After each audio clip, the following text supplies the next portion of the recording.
Well, good morning, ladies and gentlemen. Welcome into Flying with Mike out of Greensboro, North Carolina, one of FedEx's, I believe they call it their Southeast Regional Hub. And it's just that in the daytime, whole bunch of FedEx jets fly in, along with a bunch of 208s and ATRs. They do a quick shuffle and out they go. So it's a sort area to take care of the Southeast and then get it to the bigger hubs or cities or wherever the flights are taking them. But today we're going to be flying, as you can kind of tell here, the Zibo 737.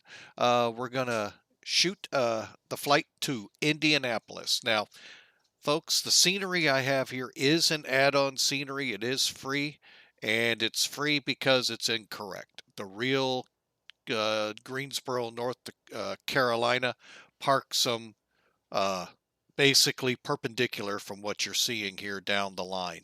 So, it's not bad. This is what default actually looks like, minus the light stands and all the catering stuff that's on the ramp here, and not catering, but cargo equipment and all. But and UPS, by the way, doesn't park on this ramp. So, but hey, whoever made this, kudos. At least it's an improvement. We got a lot of static aircraft. FedEx parked in the wrong area, of course, and all of that. Live traffic does not seem to be generating any traffic at the moment, but that's okay. So anyway, let's zoom in here to the aircraft and let's get inside the cockpit and begin our checklists here. And then we're going to quickly move into setting up the flight here. So first off, I want to realize, folks, that we're going to be pushing back and then heading out. It's kind of weird what it's set up here for, but that's okay. Um, but anyway, for the preliminary checks, obviously the battery is on, the standby power is on. Looking up here, those switches are here and here. We'll move to ground power because we're already on ground power, just to verify. And we are on ground power. One thing I am going to do while we're here, let's get the doors open. That would probably help first. Air stair and chocks are now set. And real quick outside, we can see the chocks. The cargo door is open. And the main door and air stair out. Um, at the time XP11 was made, the 737 cargo version of the 800 was not out on the market. It just came out within the last year, maybe two. Um, and the tail number on there, I believe, was one of the first to be converted. So the 737 800s will see some more life. I haven't heard if they're going to do the 900 this way into a cargo version, but the 800s are. There's several of them now out there, a couple of them with FedEx. So continuing on, so we got ground power and the AC/DC voltmeter set to ground power. Again, here, I'm going to go ahead and turn the lights up here on this panel while we're here. And continuing on, the IFE passenger seat is on, cabin utility is on, emergency lights are guarded. We're going to go ahead and turn on the what would be the electronics nowadays. They call it a chime only. I don't know if there's separate switches in here or not. And moving on, probe heats are over here are off. We'll get the trim air just because, get some air movement in here. There we go.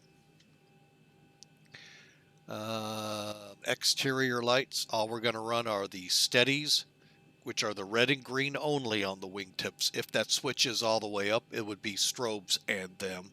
And the logo light. Get some advertising going. Engine hydraulic pumps are on. Electrics need to be turned off. Fuel pumps all off at this time. We're not running the APU while we're on the ground. We're on ground power.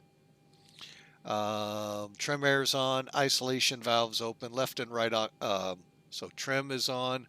Left and right recirculation is auto. Packs are in auto. Isolation valve is auto.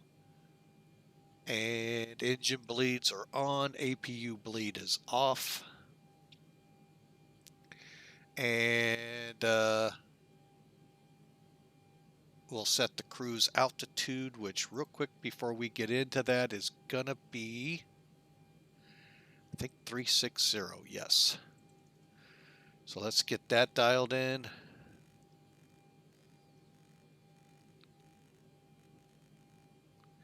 And landing elevation at Indianapolis, 796. So we'll call it 800 on the gauge. All right, and I hope everyone's having a great hump day Wednesday. Hang on a second, there we go. And let's go back up now and do some things we did not get done yet, and we'll keep the fasten seatbelts off. We're going to go ahead, head up top side here, 3 green on the landing gear, do a quick check of, come on, there we go. Testing the flight recorder. There's the Mach airspeed warning number 1. Test number 2, stall warning, barely hearable, obviously very hearable in the airplane. Passenger oxygen normal, crew oxygen shows correct, EEC switches show on and guarded, service interphone is off, and we'll do a device check, all green and red. All right, so let's move this to status and these to off. Okay, so we're going to be aligning the IRS now, which is our inertial navigation system. So to do that, we click it to align and nav, align and nav. Then we're just waiting for it to show align up top here. Now, the reason we went to heading / status, that's our time to when it will align. So we have 7 minutes. Okay, and with that 7 minutes, let us move down here real quick and make sure the landing gear lever's down, the flaps are up, speed brakes are down, and parking brake is set. Okay, in that 7-minute time frame, we're going to load the aircraft with the cargo. So we come over here, and what we're going to do is we're loading, well, first off, before we get into this too far, let me back up. Let's align the IRS because I'm going to need to do the pre-flight here real quick. So hang on a second here. To do this alignment, all we do is come down to the FMS, click FMC, check that our data is correct, and we down here click position initialize. Type in where we're at.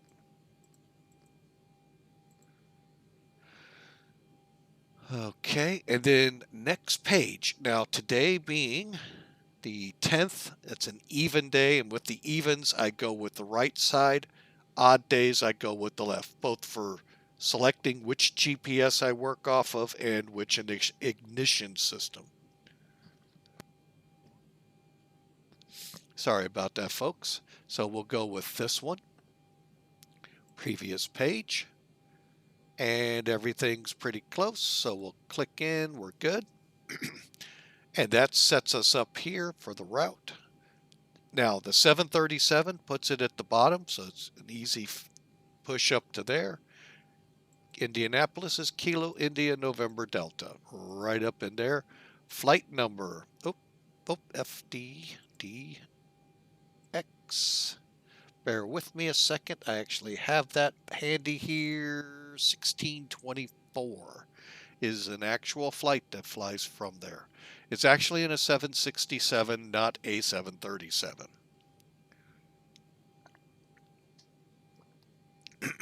All right, so we got the basics loaded in. We can kind of now shift gears. Let's get into that real quick pre-flight brief so that way you all have an idea what's going on. I've given you a lot of the information in the chat window already, as in the plan and what the current weather is here in Greenville. I'm sorry. Yeah, Greenville, North Carolina. I hope I said that right. Anyway, it's Greensboro, I think. But anyway, let's see here. So for the pre-flight brief, we've got Sim Toolkit pulled up, and looking right at it, there's our flight plan across the top left here. Now I've already pushed it to the load, so that way you can see the loadout. Payload is 34,200 pounds. Now it's going to show passengers only because, like I said, they haven't geared them for cargo yet. But anyway, zero fuel weight is 128,979 on the pounds, putting us at a ramp weight once fueled of 146,896. All right. Now for the fuel today will be 1,790. I'm sorry, 17,917 pounds, and we'll probably run with a reserve. Let me go to the next page on another system I have here, because O'Hare is our alternate. So that's about a 30-40 minute run up there plus traffic sequence. So 35, so 7.4 looks like a good reserve. That way I know if we come in under 7.4, there's a chance we may not land legally in O'Hare.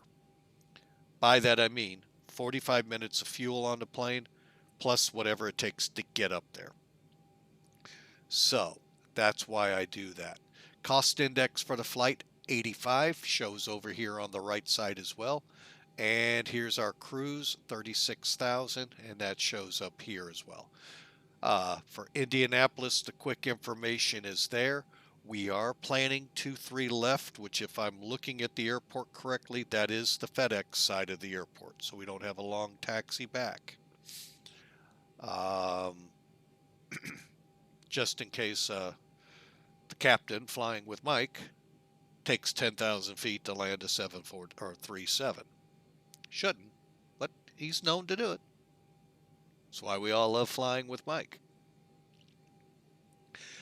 All right, so on the right side of the ledger here, we're seeing we got a 737-800. Obviously, you saw winglets, CFM 56, 7B, 26 engines. That all confirms up correctly.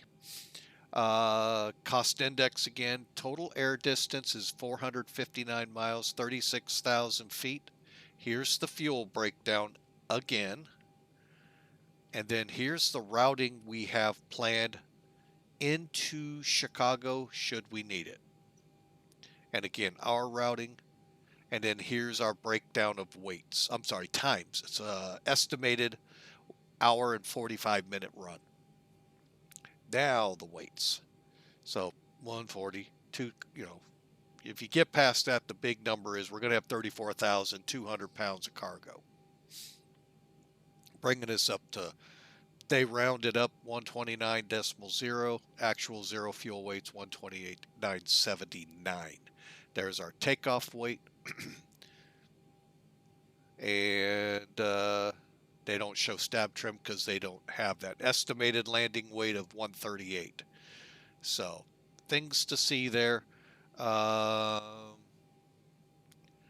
going to go to the charts real quick. Here is the routing. Maybe. There it is. So it's kind of weird because you kind of fly here and then you make a hard right to come into Indianapolis on 23 left. So, but what does the weather ahead look like? Here's one of one. We got two of these, by the way. Oh, wait, no, we only have one. No significant weather, so we'll see if that's true. Holding to, we should probably have clear skies all the way. It's been that way all week long out here. 34,000 is the closest wind chart. And it's pretty much west to east. Getting a little stronger as we get closer to Indianapolis. There's a frontal system pushing towards St. Louis. We're expecting thunderstorms for the next 5 or 6 days. So that system is slowly creeping its way to the east. Winds at 34 are, not too bad, about 50 knot direct crosswind. Um, and then at our closer, in between 39, same thing. We got about 50 knot crosswinds, but it's more across the board, as you can see on the run. Okay, folks, that wraps up the charts. Real quick, show you where we're at. I think I'm still zoomed in on Greensboro. As soon as it comes up, there we go. And like I was saying, this is Greensboro. So you can see how FedEx lines up more north to south, well, north, the Little Plains to the south. Like I said, easily, I can get over that. I'm not going to worry about it, especially when the word free is involved in scenery. I'll take it anytime. And again, our weather down here now as of 1454 has become variable at 3. Clear skies, temperature 15. You can do the conversion to Fahrenheit. And the altimeter is high 3045.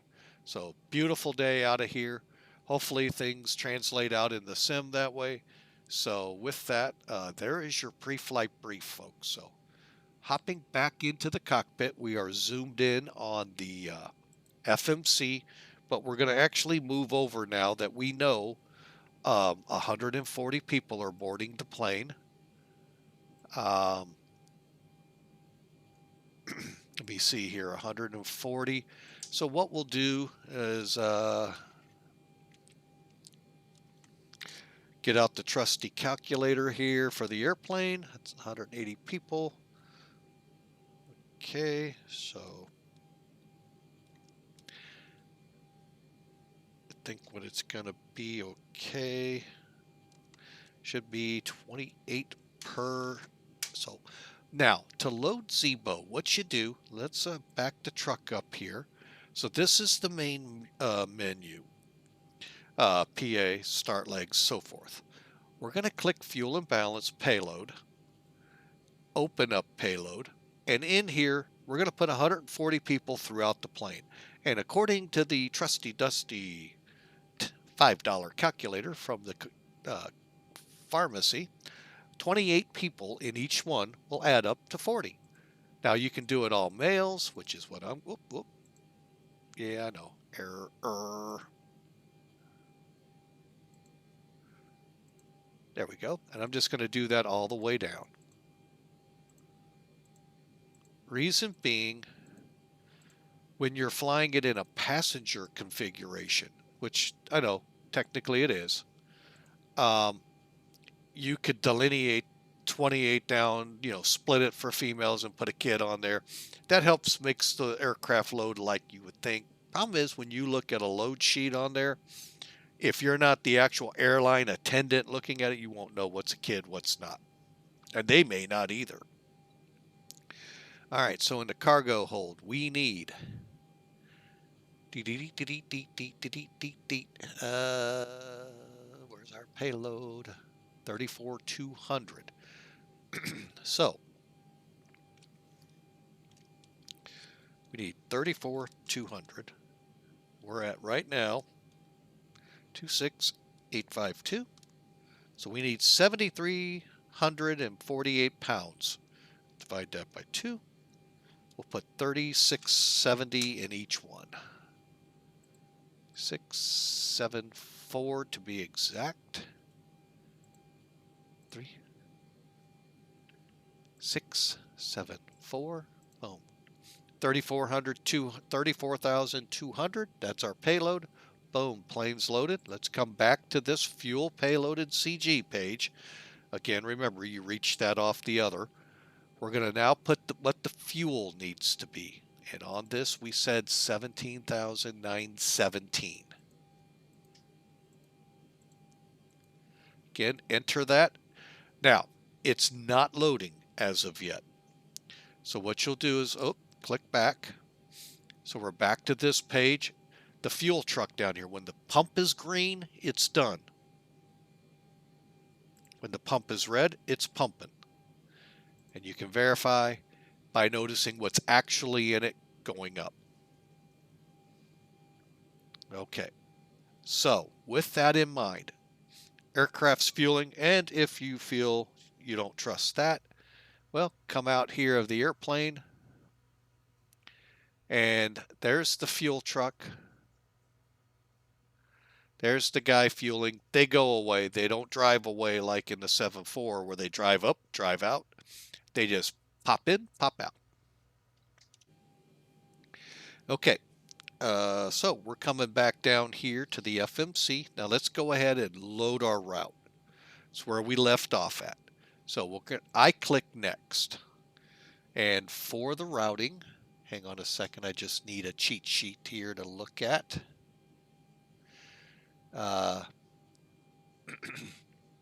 Now, one good toolkit here for routing is SkyVector. You can put it in anywhere in the world. Now, the difference between SkyVector and SimBrief, sometimes SimBrief will put in your step climbs if you have any, which makes it a little more difficult here. So by using SkyVector, it's just going to put the route in. It could care less what your altitudes are until you tell it if you want it. So for this one, we're going on the Trisha one. We'll get that in a minute, but the first fix is BAW Delta Sierra, I believe. Yes. Okay, that's our transition. Then we're going to go direct to the Alpha Zulu Quebec Navaid, direct Haggle, Hagal.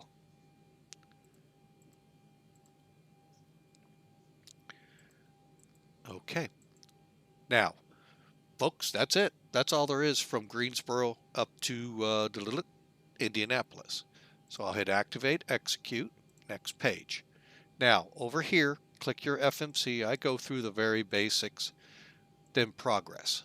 Okay, so we know that the air distance on this run should be somewhere between, well, it's 459 miles when you put in the departure and the arrival, but it should fall within 371 miles to 459 miles. So by looking at SkyVector, that's your global circle distance and your air distance. I even make sure it's within the ground distance. So, and we are well within that. So perfect. Now, PMDGers, this is when I would click Save Route, save it, move on. Can't do it here. For some reason, my version of this will not work. Oh well. But now we can put in I put in the departure, which we know to be Trisha 1. And we're going out to this transition. And we're going to use, and I want to verify runways. Stand by. Why is that one in here? Unload. Oh, I never plugged it in here. Okay, my bad. Let me get this plugged in here real quick while I continue on. I'm just wanting to make sure that I've done this before, put in the wrong runway to KINT. Where are you? To okay, alternates in, create. All right.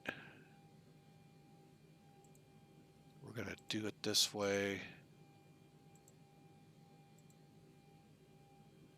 Okay, and on to Hagel.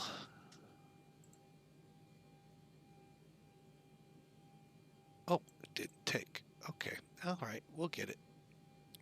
AZQ. Oh, that's why.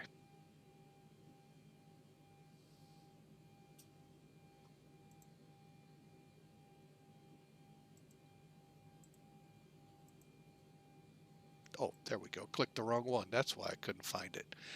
And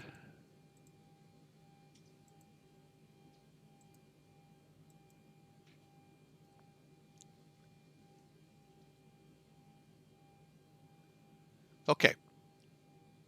Now, let me pull up my map here real quick. Oh, really?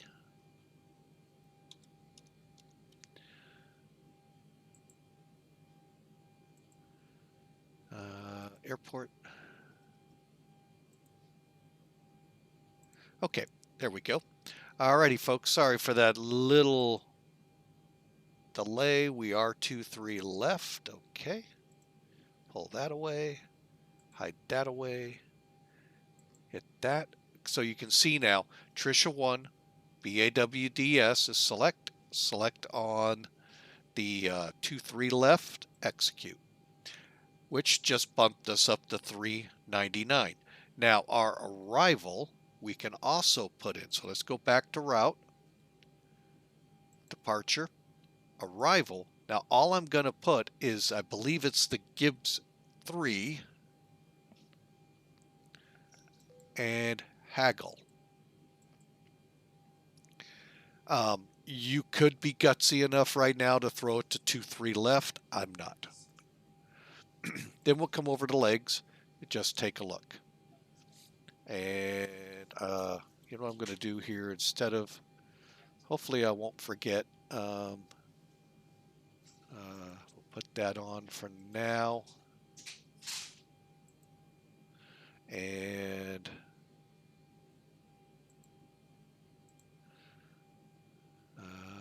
there we go. I said, there we go. And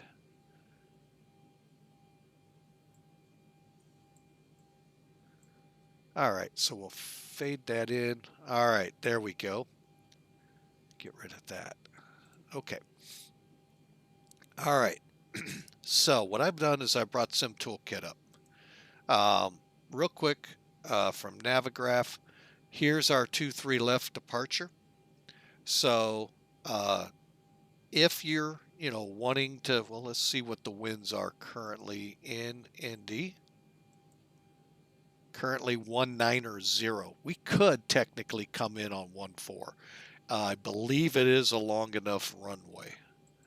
And I'm going to quickly bring up, KIND.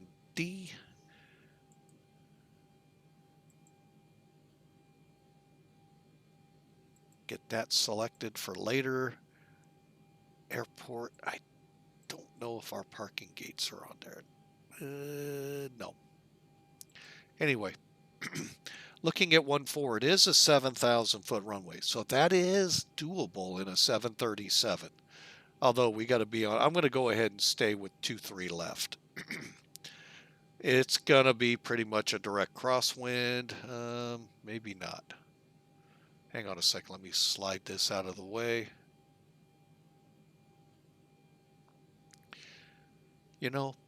I think the 14 just might be the best runway.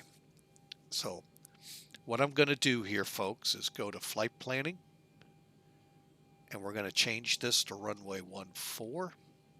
It's not going to change any performance data, but it is going to update so that we have the correct ILS information should we need it.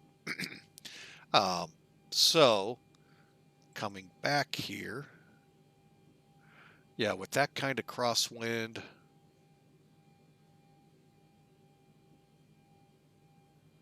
even that's still going to be hefty, but at least we've got a better shot at it than trying to come in at a direct cross, because 190 would be about like this. Granted, we can do it on 2-3, but man, with those winds, it's a 50 knot change there, 30, 40 knot there. Well, we'll make the decision in flight. Right now, I'm going to leave it open. It is going to be very long into the flight where we'll have to do the arrival brief, so that's what we'll do. So back to the charting, back to the flight here. We're checking for any discontinuities, which there aren't any. We just got one vector to deal with, which we'll do in the departure brief here momentarily. We are completed with fueling, so we'll check that real quick. You can see now that we're at 17,917. Now the reason I say this, let me come back here, make sure.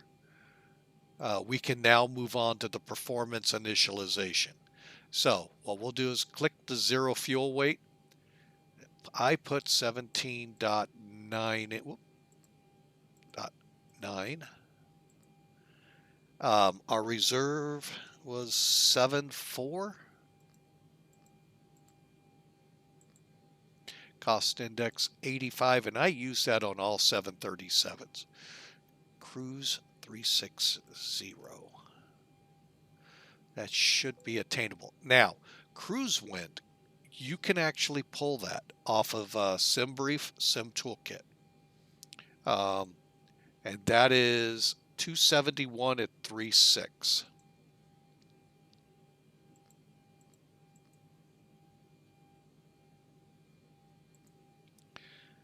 And by that, what I mean, let me show it to you here. Instead of saying you can pull that, I can actually show it to you. And we bring some toolkit back up. Looking down the right side here, you'll see the cost index. Come down to average wind. That's what they're talking about. Now, I have a feeling the other two are this. I have no idea how to punch those in. So, and by the other two, I mean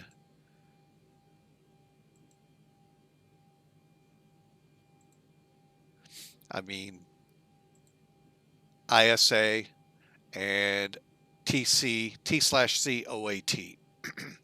I really do not know how to put those in. So we'll clear. Then we'll go to N1. All right, now I've got a program here. You may have seen this by a few others. It's called TopCat. TopCat has a feature on it that's called ACARS. And all you do is click, oh, hang on a second. And you get your, when you, let me do it this way. When you fire it up and get it all lined up with what your aircraft's loaded with and destination, arrival, all of that good stuff, all you have to do is click TLR, and it'll be like look like a piece of paper up there. Click Takeoff Landing Report, update the weather, which is updating the winds. Click ACARS, and then click Takeoff Data. I wish I could show it to you folks, but it's on a different operating system, which my OBS would not recognize. But looking it over, okay, so I don't want to rival.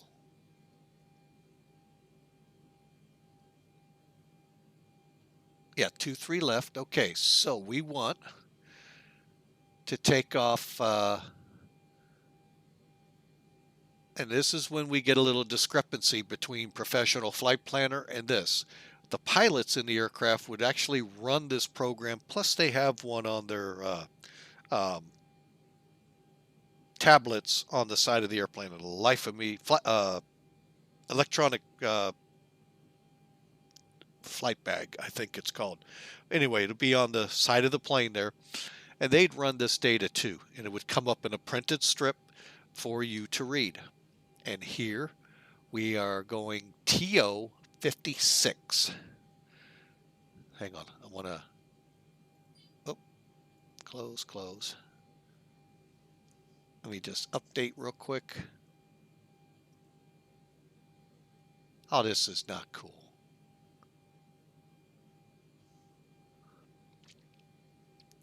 Okay, we've only got a 3-knot tailwind, so we'll go with it. Compute. It should come up with the same numbers this way.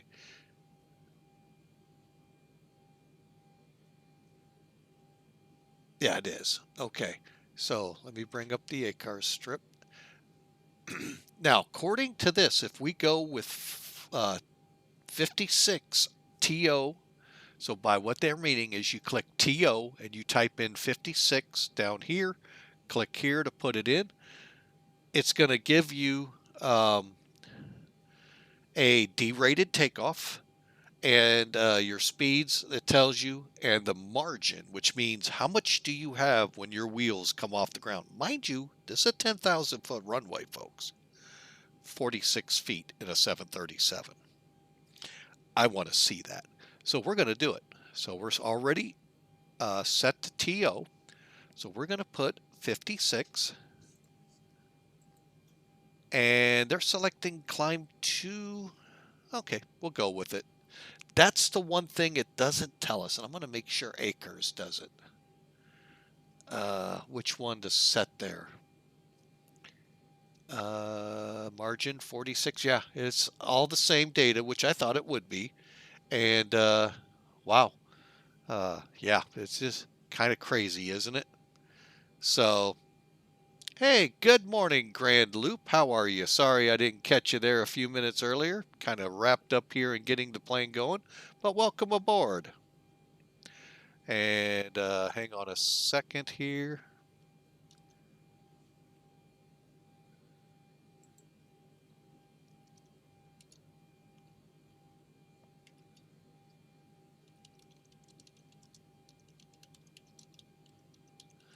All right. And so then we move to takeoff. This is where we plug in winds, CG at the moment. So the wind actually is, believe it or not, get ready for this, folks, 050/03. PMDGers, you don't have to put the 0 in. I only do it here just because I don't know. Runway heading, we can get real quick, 234. That's right off a Sim Toolkit. Speaking of which, okay. 234. And I also like to go with 1,500 feet for my acceleration. So we're going to be in takeoff 1 or 2, takeoff 1, takeoff 2 configuration on the engines, all the way to 1,500 feet. AGL. Once we cross that, then it sets for climb 1, climb 2, climb, whatever set. And then there actually is a programmed washout speed when the power setting should be even to whatever climb setting you had. So that's kind of how that works. And sometimes the pilots will push buttons in the plane, climb 1, climb 2, climb, in the plane, depending on the plane. I think the MD-80 is one of those. That hurt my throat saying an MD-80. Ouch.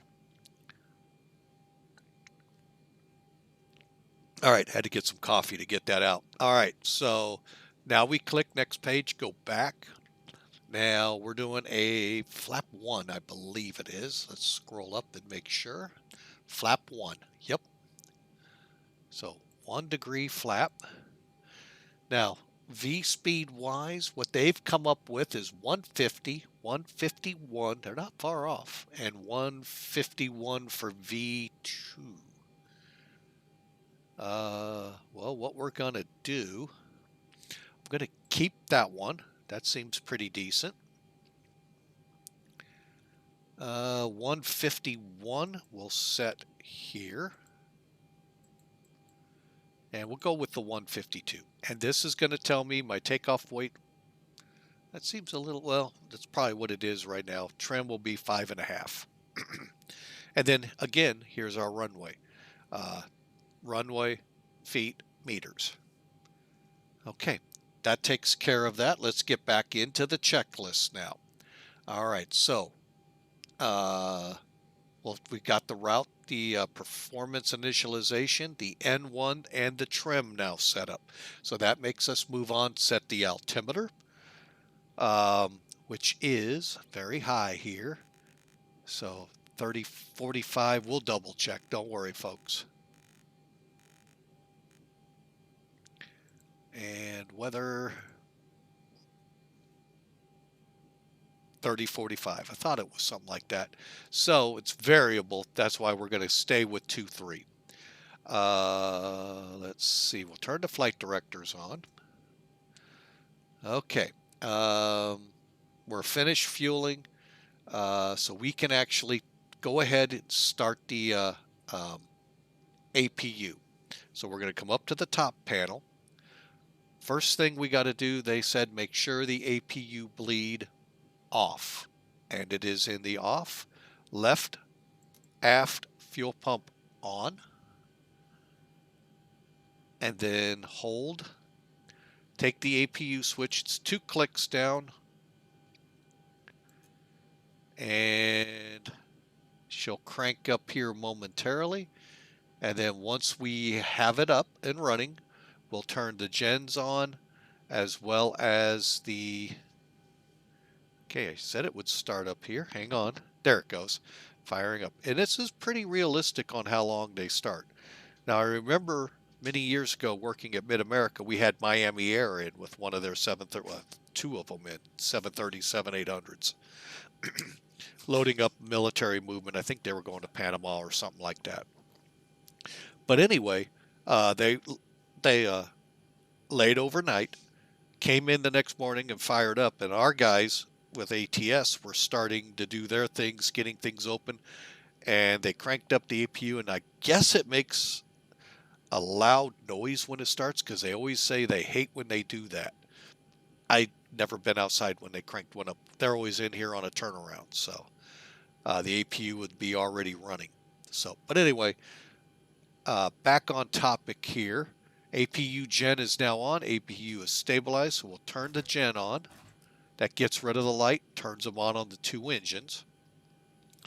And finally, we're going to turn the APU bleed to on, which is going to begin cooling the cabin if you were doing passengers. Now you could start boarding your passengers. Finally, we're going to move this DC voltmeter up to APU gen. Wait a minute. Yeah, gen. So it's showing the information coming off that. And folks, we can actually begin thinking about disconnecting from the external power. And we're going to go ahead and do that. Now, sometimes when you click to switch up, it actually cycles off. But the easiest way is to come back to home, ground services, turn it off that way. And home. And it's turned off. Now you don't see the light available. All right, so with that, that concludes our getting the cockpit ready, rechecked. Again, this was on a turnaround, so that's why she was kind of powered up already on ground power and all that good stuff. So let's go ahead, come back to the AV tablet here. And what we're going to do is just click that real quick to get the ground crews to load some stuff in. Unfortunately, it doesn't show anything. And we're going to go into the pre-flight procedures. So for that, we'll come over here, and that is the flight directors are on. I've turned those on already. Auto throttle off. They say to set the IAS Mach to V2 plus 15. I do V2 plus 10. I know a lot of you out there do V2 plus 5. Folks, either way is fine. So I'm going to 157. Okay. Next up on the list, the cruise altitude, 36,000. Whoop, way over, way over. Okay, and moving on, fuel flow switch. I always try to do this before, but it shows up there for some weird reason. Next up is minimum. So we're going to go over to the EFIS panel. Oops. Well, we can do it from, well, let's do it from here. Kind of zoom in so you can see what we're doing. We may have to move it over too. So hang on. All right. So what we're doing here, we're going to set our radio altimeter altitude decision height, which in my case is always 100. And one feature with the Zibo I really wish would get incorporated, and I know it's not realistic, but I really love it. Okay, we're at almost, oh, that seems high. What's our altitude here at Greensboro? 926.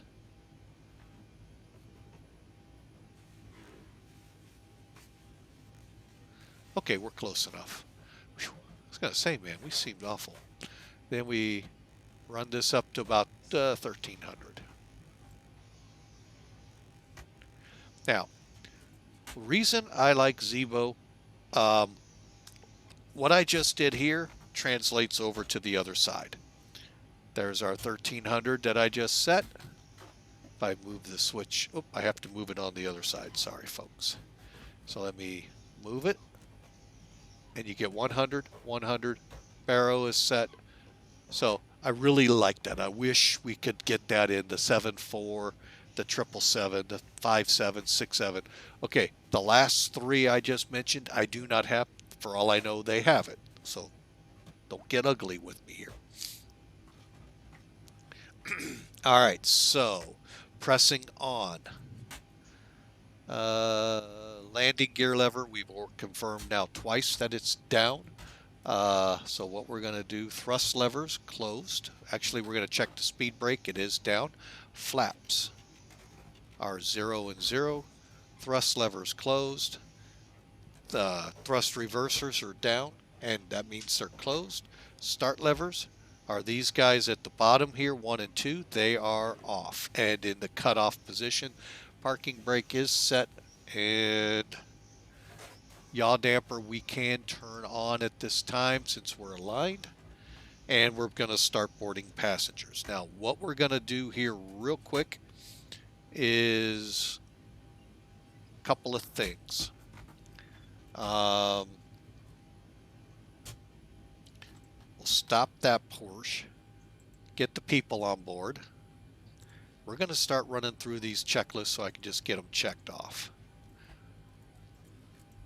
because we've already done them all. And these are what come with Zibo. So if you can't find a good checklist out there, Zibo puts it to you in this Av tab. We've done the pre-flight here.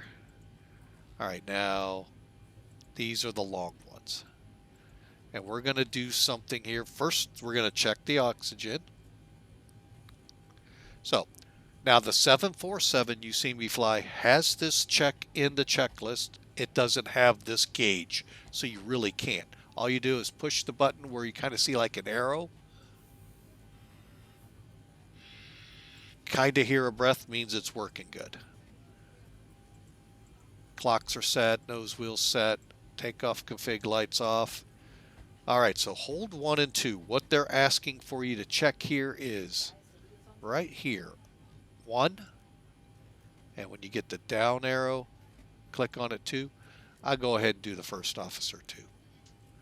Even though it doesn't matter if it works or not. Okay? And then also you can check your lights. This will light up every light in the plane, in the cockpit. And you'll see anything with numbers flashing. Case in point, see down here, everything's lit up. Let me brighten it up for you to see. Well, there and there. So you can see them kind of, with the sun, it makes it kind of hard. Same thing up top. They're all lit up. All right, so we can turn that back to off. Okay, back over to here. So we got that. We don't have that. Stave trim is not out of trim. Arm on my speed brakes is down, D10. Reverse thrusters down and closed. Forward thrust closed. We checked those momentarily. Flaps are 0 and 0. Parking brake set. Start levers are in cutoff. Stabilizer cutoff. What that is you got to make sure these switches are in cutout. And they are, by the way. Okay, VFR, here you go. Audio panel and radio seats. This is the end of both of these long checklists. Okay, so coming back down here, we're going to go ahead and set up for our departure. Real quickly, I'm going to set the radios up, then we'll get into the brief.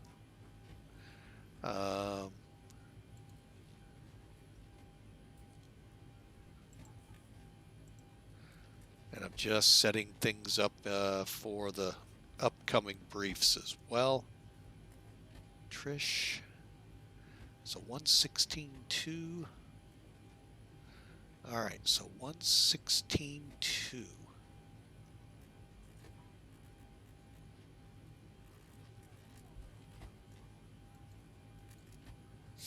All right, we'll see again what runway we take when we get up there. Okay, panels are set. And let's do the very long one here.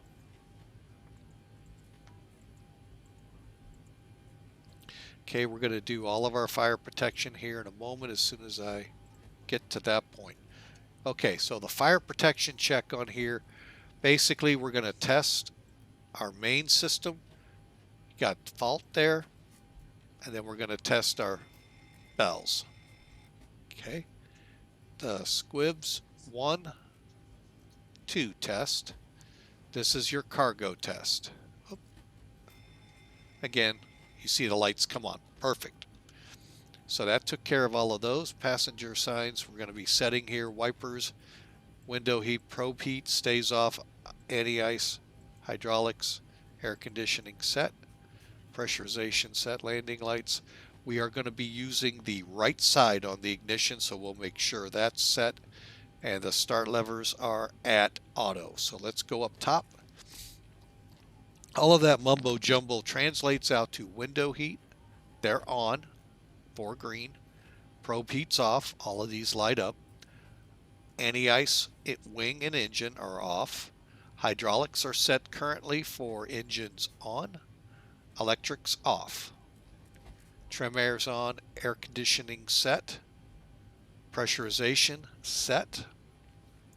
And ignition switch is to right. And our 2 start switches are at auto. And we're going to go ahead. All right, this one's lengthy, folks, so that's why I'm trying to get through them. Okay, there's their hold 1 and 2. We're not setting the auto brake at this time. We'll do it after pushback. And we've done the cargo fire check. We got their radios. From here on, it's almost identical to the captain's. Weather radar will set once we're closer to the runway. We don't want to not make some men and women not fertile for making babies. Flight deck door closed, which on a cargo plane doesn't matter. Set, N1 set, IAS set. We're good to go with pushback. All right, a lot of stuff there in those 6 pages, I know. And I'm just doing a final check. And I'm going to go ahead now and move this back to position so we can get our lat long cords when we need them. And that, folks, is the pre-flight brief and before engine start checklist. We are going to do the departure brief now. Then we'll get into the push and start and actually push and start. So let's do that first, the departure brief.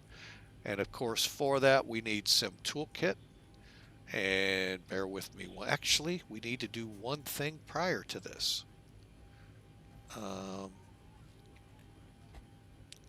We truly do. A couple of things, actually. We are flying, by the way, folks, on POSCON. So if you would like to join in, feel free. We're sitting on the default ramp. Feel free to take the FedEx one behind me. Perfectly, we won't match up. If you're on FSX or Prepared or the new flight sim, I have no idea how this will match up. All right, so we're going to first file our flight. We're going to start our flight with FedEx Express Virtual. Then we'll file our flight plan. So bear with me, and I'm going to bring that up for you so you guys can kind of watch, because I really love the technology they brought to the flight sim here. Let me pull that up real quick. There it is. All right, so here is the ACARS program. This is part of the technology of great site they use here.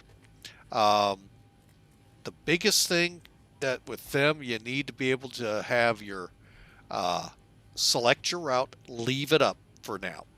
So I've got my route set up. Basically, it's not set up. It does it for you mostly. And then whoever, put in the last, you can update the flight plan that's on there for it. But anyway, we start from there, make sure that's on. Then we come over to ACARS. Click Dispatch. We are KGSO. Up, we're going to KIND. Okay, and remember what I said, just got to go to SkyVector, your flight plan's there. And And I lost it. There it is.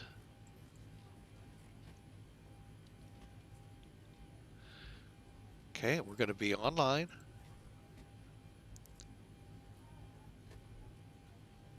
Okay, there's our initial information.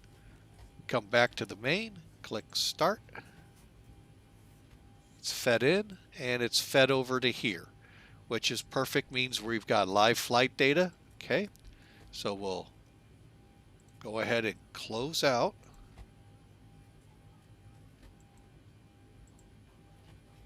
And okay, so we're back to where we started here, where we're sitting ready to do our push and start and departure brief. I'm going to do one more thing here with FedEx.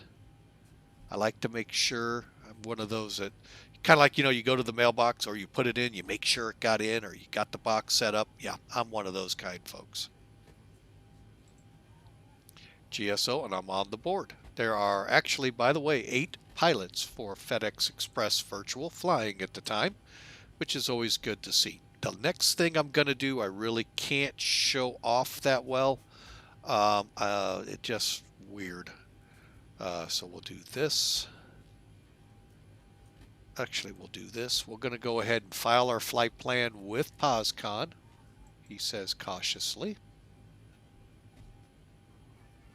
Oh, I know why. Duh. POSCON. The big thing with POSCON is make sure you're using actual airline 3-letter identifiers if you are.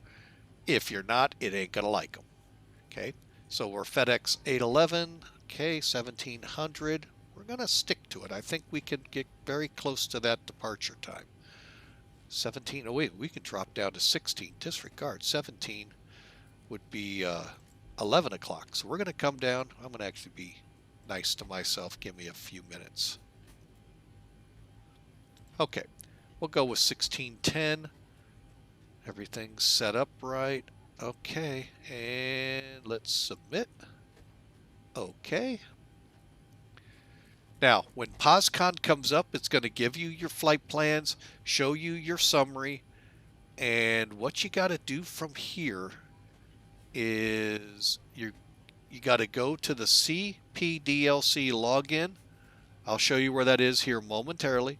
And our CTAF is 122.95. Okay, so let me get that in here real quick.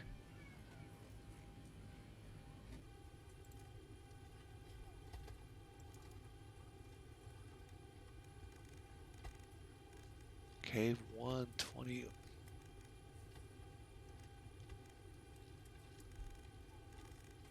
Probably would have been quicker the other way. My luck, though, when I say that, it ends up being quicker the other way. So, 95.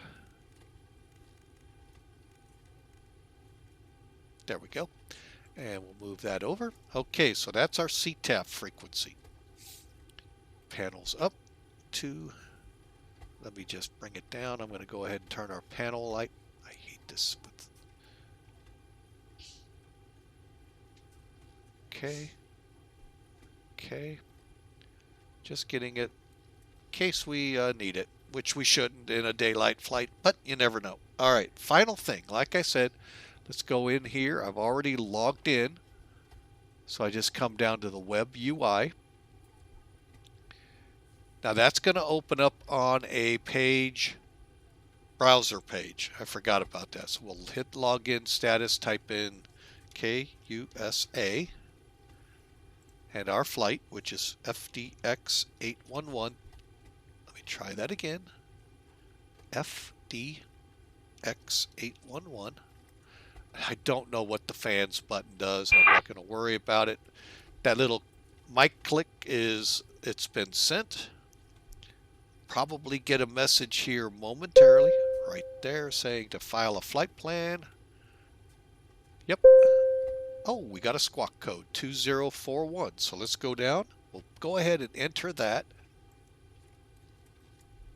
Adjust vertical speed. Oh, it's going to let us. Climb now. Climb now. Climb 2041. Crossing, climb, climb, climb. Clear of conflict. Descend, descend, descend. Crossing, descend, descend. Crossing, descend, descend. There we go. Descend now. Descend, descend now. Increase climb, increase climb, increase descent, increase descent. Maintain vertical speed. Maintain, maintain vertical speed. Crossing, maintain, monitor vertical speed. TCAS test, pass. All right, well, it was one of those rare events where it does allow me. So we're going to turn the switch over to altitude on, and we're going to come back up here. Let's get into that departure brief, folks, and to do that we got to introduce Sim Toolkit back into the fray. There it is. And basically for the departure here, let's go over the first off here at GSO. Elevation is 926 feet. Transition level, as with all US, 18,000. We're going to use 23 left. Heading 234. And 1,000 or 10,000 foot runway. Weather variable at 3. 10 miles visibility, 15 degrees Celsius. 3045. Temperature 15 out there. Real quick. Like I said, 23 left. Here's our departure and initial out of here. The parking spot where we are here. Across the top are our frequencies. I don't know where they get 2295, but okay, we'll go with it. So we're going to basically taxi straight out to 23 left. Pretty simple. Push back, then taxi to go around that light stand. All right, now once we take off, pretty simple. The SID here for 23 left, we're going to climb heading 234 to 1,440 feet. Then we're going to make a turn to 270 for vectors to our fix of weigh-in, then to Trish, and then maintain altitude by ATC, and then expect filed altitude 10 minutes after. All right, and that is our top altitude in the is by ATC. Right now, I'm going to check here in a minute to make sure, but we don't have ATC. So here we go. We're going to come off, make that turn to 270 vectors, to wait, to Trish, to roof. Oh, excuse me, hiccups there. Sorry about it. To roofing, and then out to mods. Excuse me there, folks. Ugh.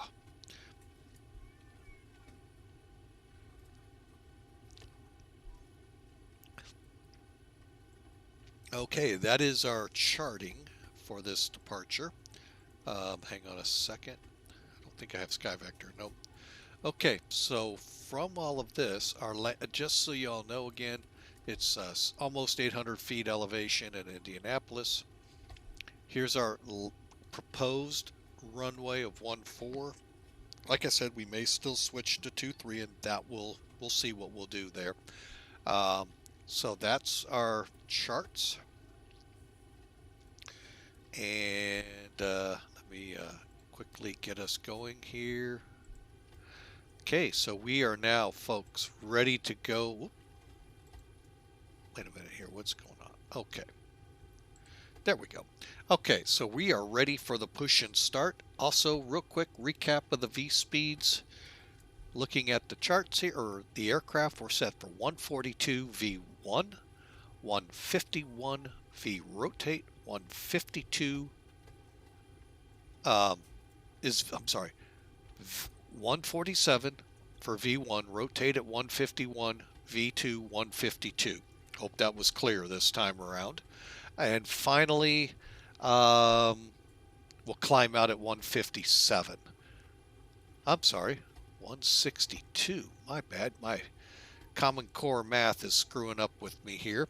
So we're going to get into the pre-flight, or that is the pre-flight brief, folks. let's get into the push and start.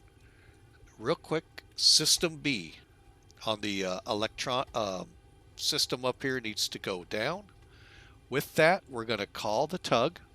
Now I use a program that I've got highlighted here with the mouse, Better Pushback. It's free, easy program or plug-in to use. All you got to do, hover over it, click Pre-Plan, and let's see.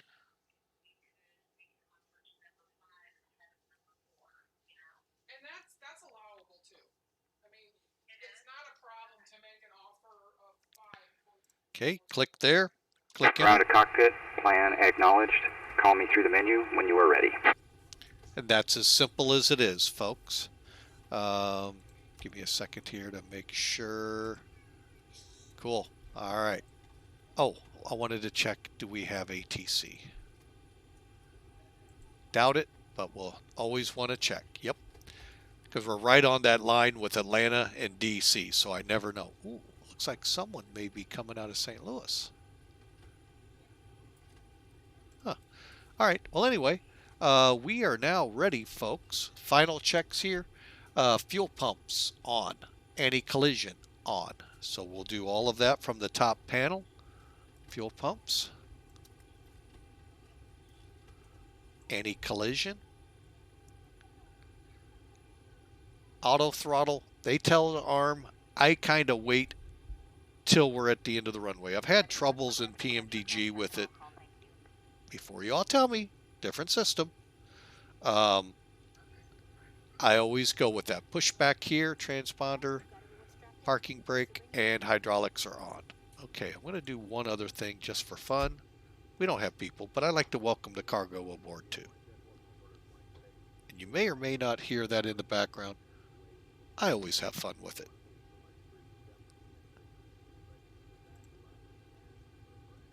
Okay. So we are caught up now to where we're able to push and start.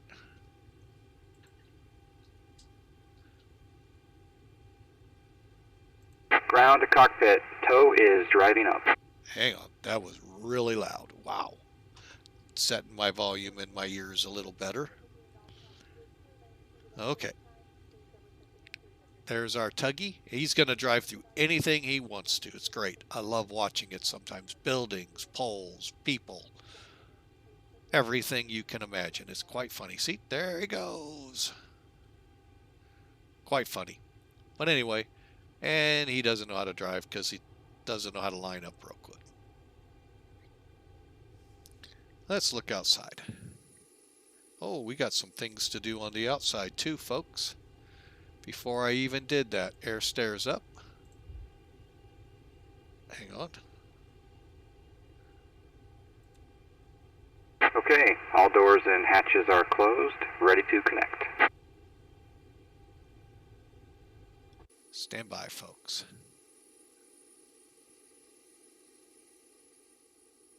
Okay. Good, they're closed. Good. So we can turn the anti-collision on. Okay.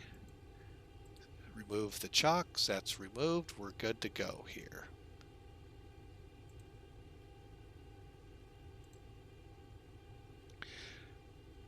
And then here's our engine start sequence. You can kind of read over it. We'll go through it as we push back. And I do want to look one more time. Tow connected and bypass pin inserted. Release parking brake. Oh, the chocks didn't release. Hang on. Why didn't they release?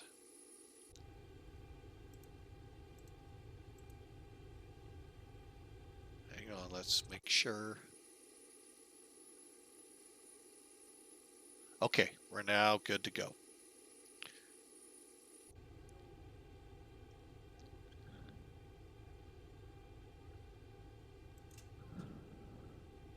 Starting pushback, and you may start engines.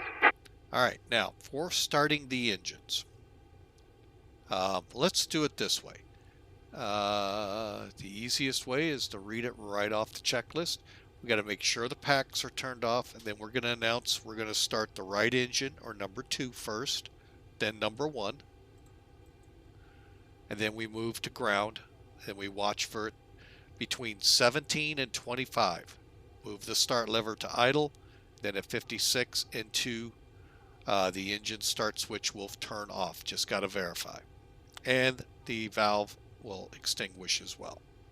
All right. As my wife said last night, clear as mud, right? All right, so fuel pumps are on. Let me check something here. We do have a little in the center we're not going to worry about. Packs have to go off. Fuel pumps have to be on. Packs have to be off before we can do this. And we just turned the start lever to ground. Let me zoom a little bit. Here's the N1. Should be at about 16. There's 17, so we can now move this up. And start valve is still open. We got a light off. Oil pressure coming up. And folks, we have a good light off. So now we're waiting. We scroll back just a smidge.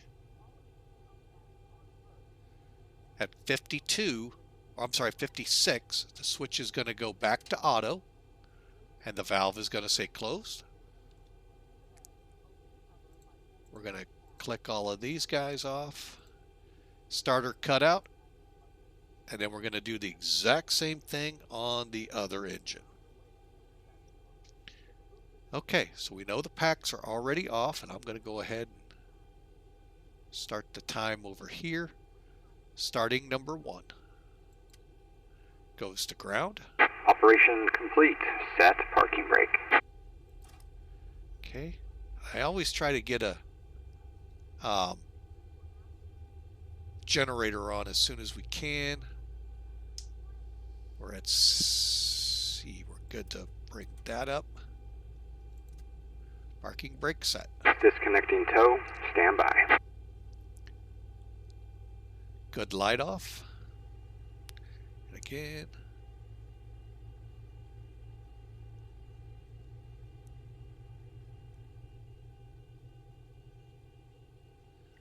Okay. There's 49, 52,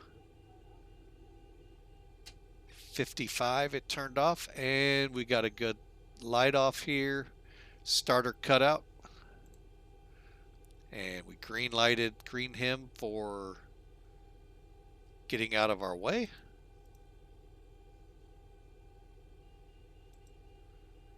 And before taxi checklist, or we can call it the, before taxi. We'll just call it that. Tow is disconnected and bypass pin has been removed. Hand signal will be on the right. We'll see you next time and have a great flight. Okay, so back up to the top because a lot's going to be going on here. First off, get that generator on. Okay, system A pump on. Okay, voltmeter now to Gen 1. Probe heat on.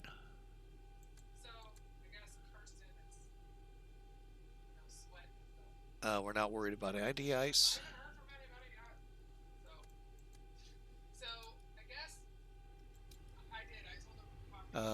Packs are at auto. Isolation valve is at auto. APU bleed off. APU off.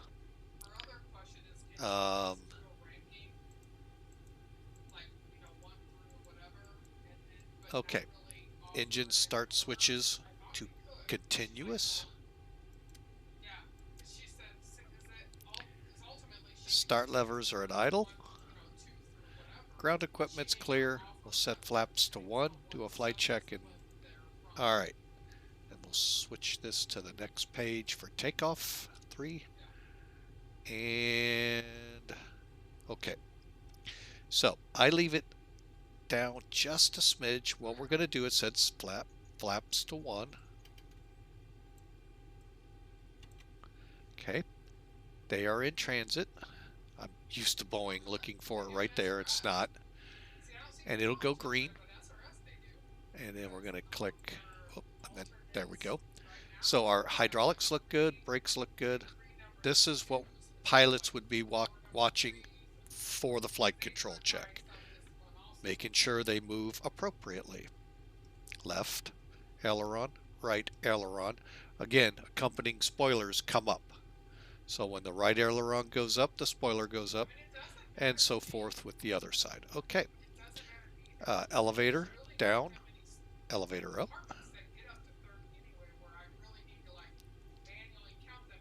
And then left on the rudder, right.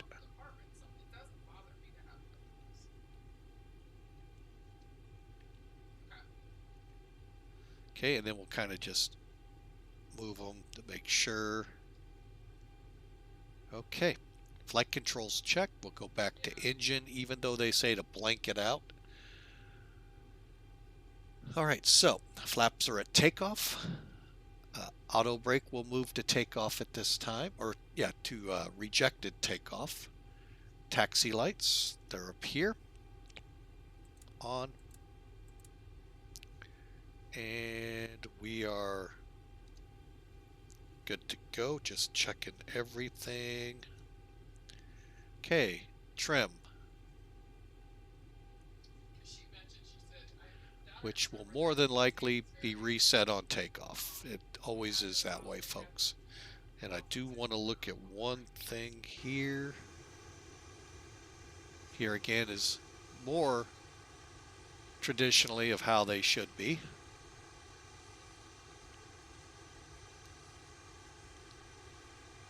And what I'm doing is making sure those spoilers aren't up, because sometimes they actually are up and they are down. Okay, good. All right. Ladies and gentlemen, stand by.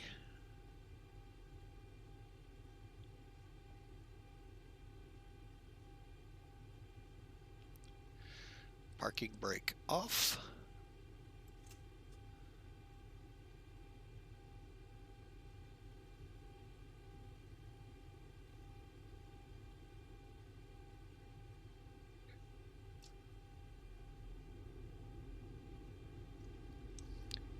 Triad traffic. FedEx 811 taxiing runway 23 left from FedEx. Okay, so we're gonna head this way.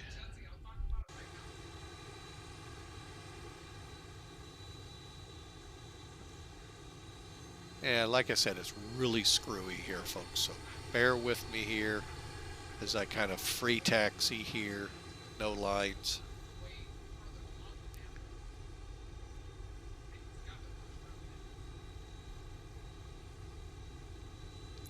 Oh, I found the line now.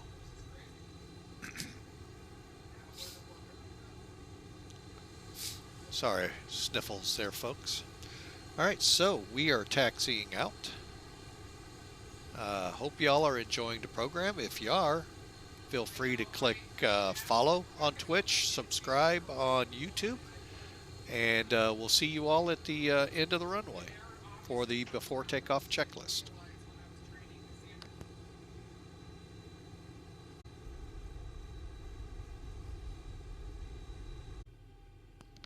Alrighty, folks, we're holding short 2-3 left. Real quick, we're going to do a before takeoff checklist. And hang on a second. Okay. Let me see how well this matches up. I already have done some of this. So we're going to make sure we're at the correct runway. Folks, that is actually pretty imperative. 23 left, we're good. Kilo 6. That is correct. Strobe lights when we enter, and transponder fixed lights once on. Oh, this is the takeoff procedure. Disregard. Okay, so back up front here. Before takeoff, we want to make sure the auto brake is, we'll get that in a second. Where were we? Engines are in continuous, the start switches, which they are. Runway lights, we're going to keep those on. We're going to go to strobes. We're going to turn the wing lights on. Extend the landing lights for now. And turn our transponder to TRA. Now, what I'm going to do on this one over here, we're going to set it for weather and traffic and terrain on this one. And I'm going to keep it short range, 10 miles. That's plenty while we're in close to a air facility. We're already reject takeoff. And we can now set LNAV, VNAV. And they will again want that lower one blanked. I don't know why. All right. So,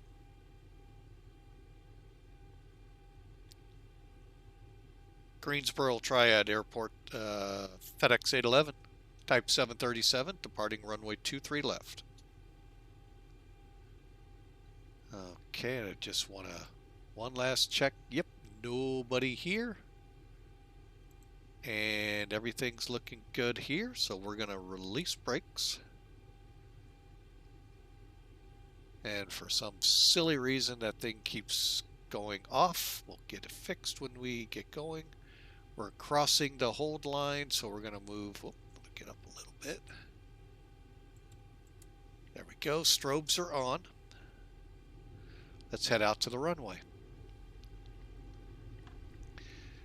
Okay, now the takeoff procedure I use, I take the engines not to 40% but to 60. And the reason is it's real easy when the throttle blue dial gets to here to see it glancing over instead of looking, oh, we have 40. That's the only reason, folks. Okay, there's the runway. And we're going to be using every ounce of it, it looks like. So let's see here. See the switch move up?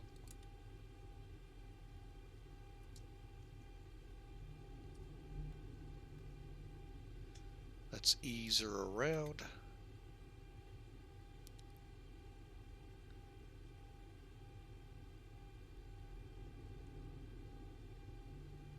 Okay.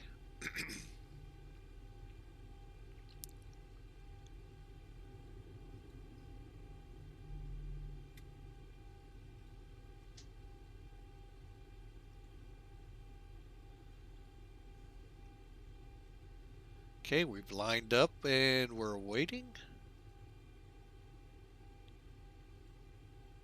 Sort of, kind of, maybe. There we go. We'll straighten her up the rest of the way here. Okay, so lights on. Clock on. We are auto throttle now set. Here we go. 60%. We'll wait for stabilize before toga. And we are. Toga.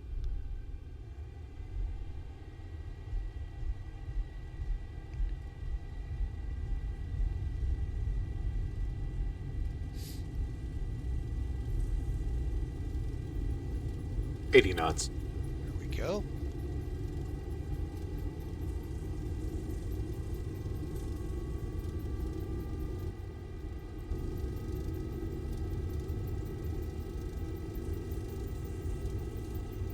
V1. Rotate. Positive rate. Gear up. And like I said, trim is already out of whack. 400.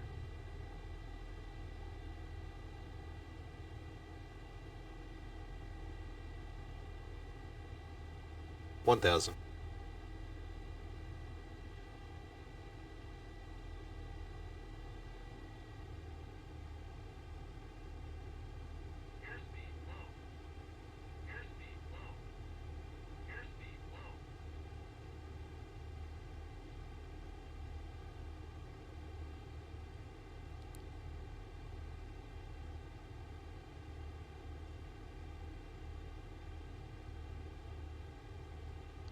Okay.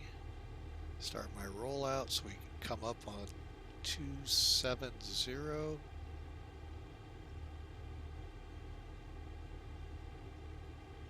There we go.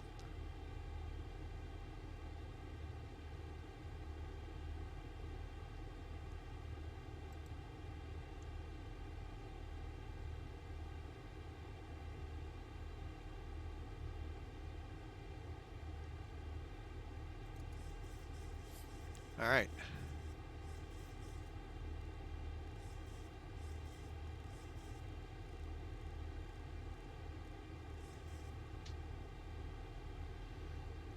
Okay, folks, we are airborne through 4,000 feet. Flaps are coming up. Let's do the after takeoff checklist here. Okay, so moving back over. Okay, so we're airborne, so we'll do this. Toga's been, okay, so 15 up, roll mode. Okay, so we're on VNAV, autopilot, LNAV. Auto switches will remain like they are. Auto brake should be off, and landing gear should be off. So we're going to continue as is. Ladies and gentlemen, that is the after takeoff checklist. Both of them are saying that, so we'll go ahead and turn the start switches to auto per the checklists. Lights are on.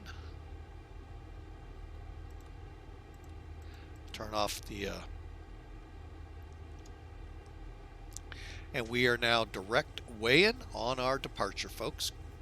Cruising at 250.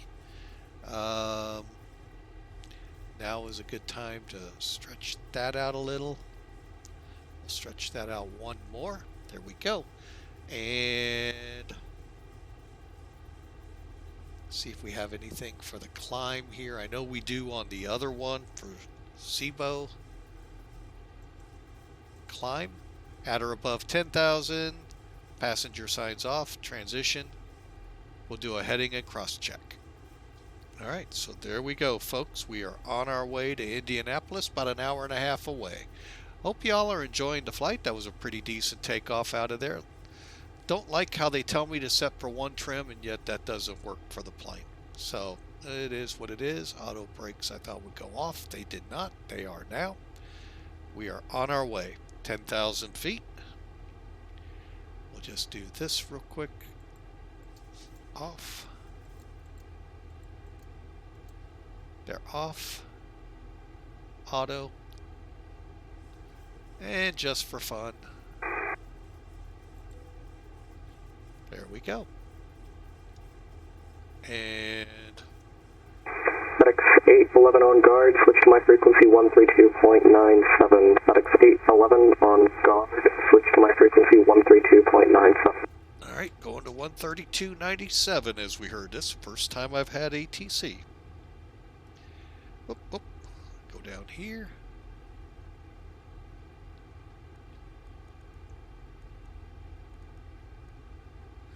One, 3, 2, 9.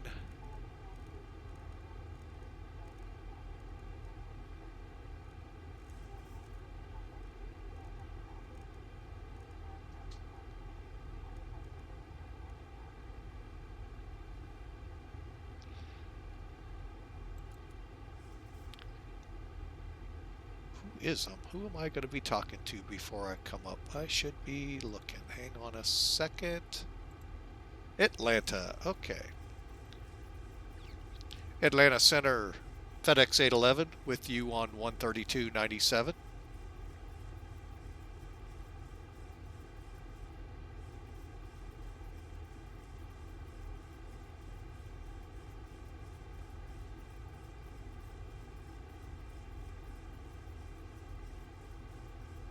Atlanta Center, FedEx 811.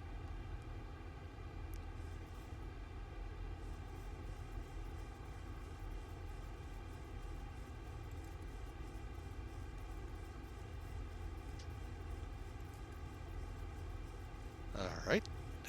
Not sure why we're not getting him.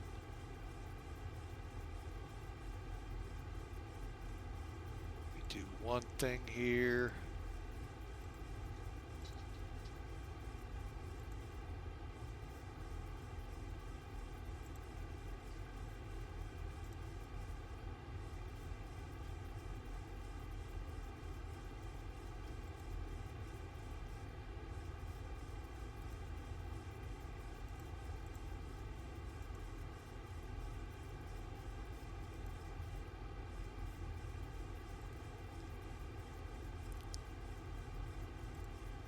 See if that changed anything down here.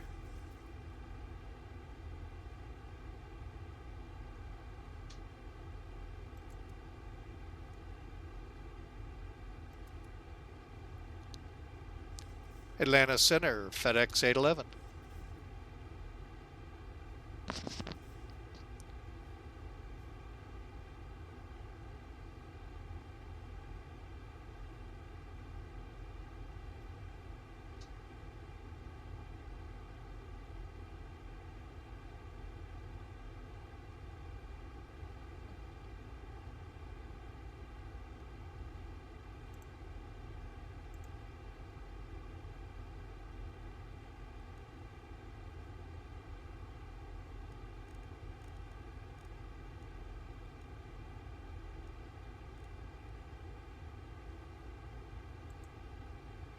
Atlanta Center, FedEx 811.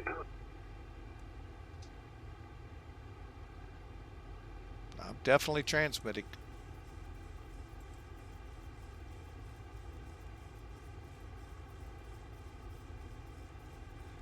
Oh well, that's what you get with the new system.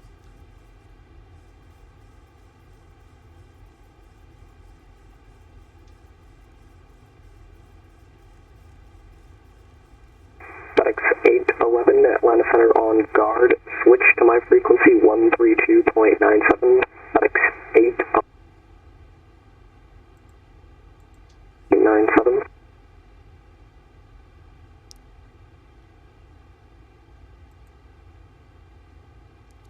FedEx 811 on 13297. How do you read?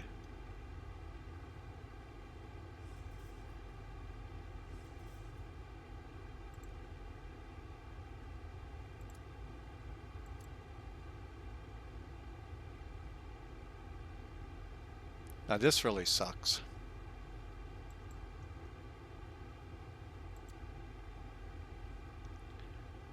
FedEx 811 on 13297. How do you read?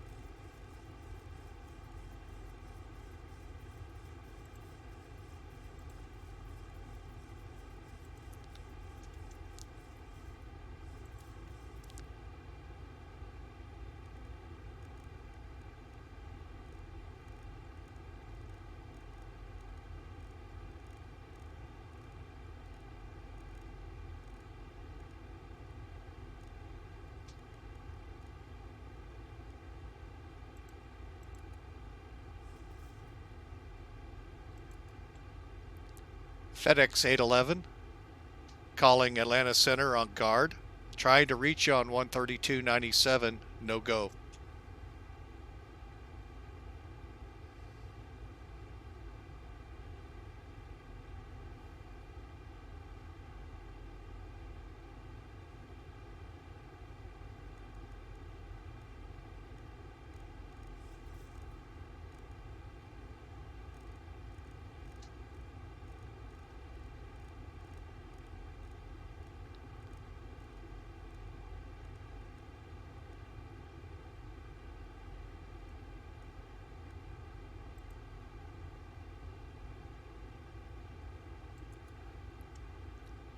Center FedEx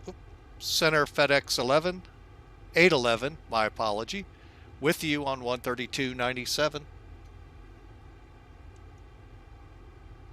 Here I am focused on that and missing some things that need to be done.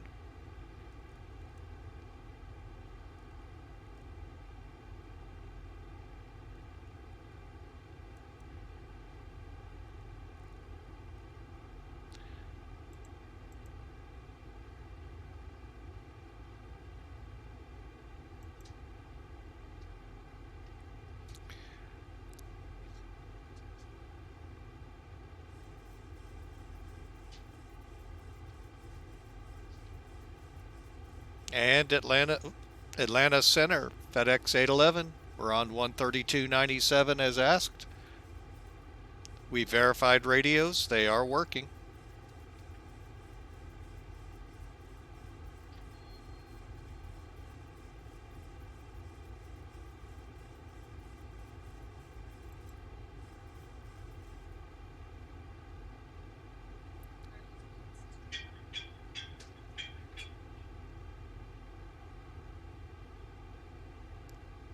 FedEx 811 Atlanta Center item.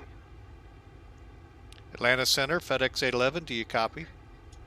Oh, FedEx 811 to Atlanta Center, you copy? FedEx 811 Atlanta Center, how do you hear? I hear you 5x5 on 132.97. Alright, FedEx 811 Atlanta Center, ident.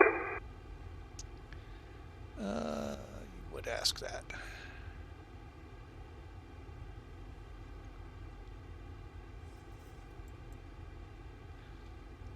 FedEx 811, identing, squawking 2041.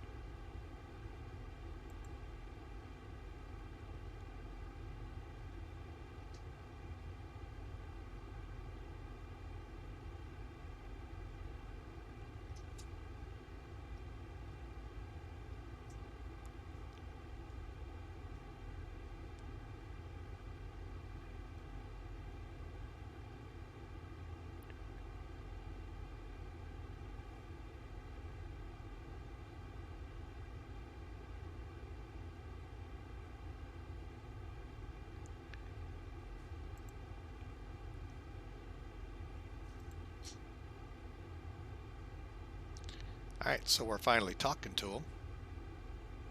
Let's do this. Let's get our center pumps on, get those emptied out. FedEx 811 Atlanta Center, radar contact, flight level 300, climbing tape level 360. Roger, FedEx 811 climbing to flight level 360. That was fun. I think I'm going to go back to VATSIM after that. Oh, I can hear people jumping for joy out there. All right, well, we're on POSCON, folks. Welcome to a new ATC service, although I know it's been around for a while. Finally got down to my level where they let me on. But that's the first time I've had ATC on here, so fun times, must say. A couple of things that you saw me do there. To make sure you're transmitting, what you can do, come down to your comms, set which, 122.95, 121.5. Well, don't do 121.5 or 123.45. In both radios, active. Transmit, see if you hear yourself. If you don't, something's wrong. Go to the POSCON and ask for support. So, but anyway, that's what I was kind of doing here to try to set things up here. Traffic. Oh no, traffic. Oh my, what do we do? Oh, we should be able to see him. Let's get out of the airplane, why don't we? That is really loud. I don't know if that was really loud for you all, but that was really loud for me. Okay, I don't see anybody. We must have hit it. Just kidding, folks.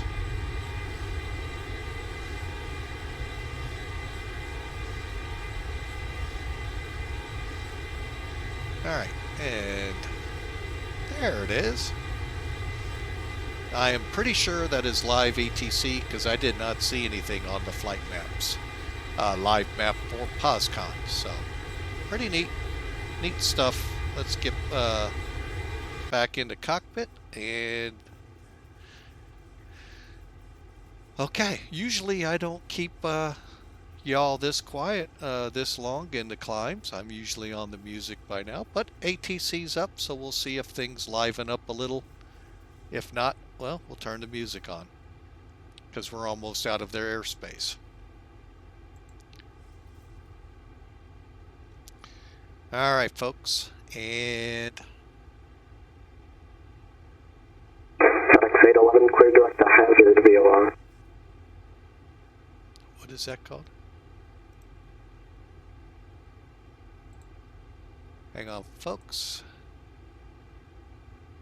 Where's my VOR? Understand, clear direct hazard VOR. FedEx 811.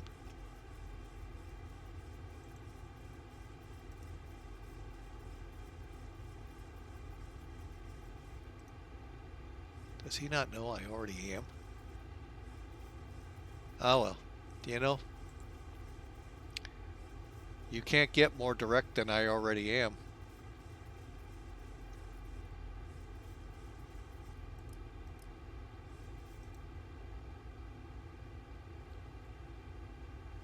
Okay, everything's looking good up here. Get the seatbelt sign to auto.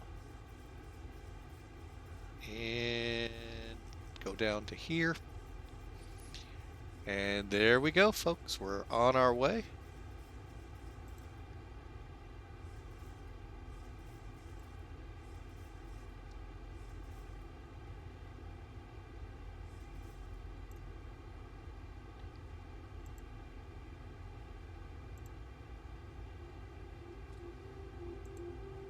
We are going to play some music. Haha. 1,000 to go. Well, we got 1,000 to go here. And let me know if that is too loud for y'all. We haven't heard much from ATC other than to go direct to hazard, which is AZQ. So we are already direct. From what I can tell,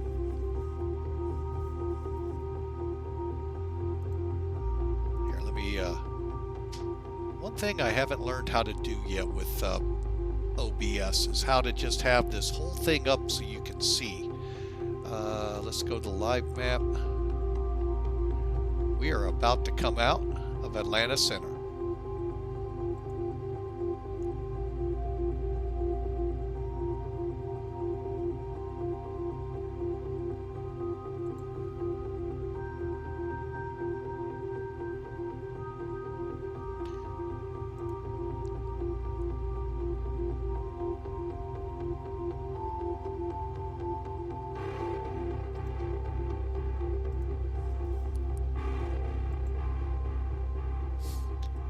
Alright, we are cruising now, folks.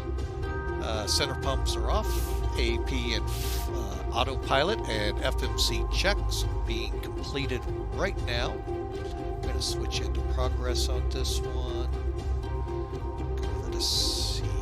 Gosh dang it, I keep forgetting the airplane I'm in. Cruise.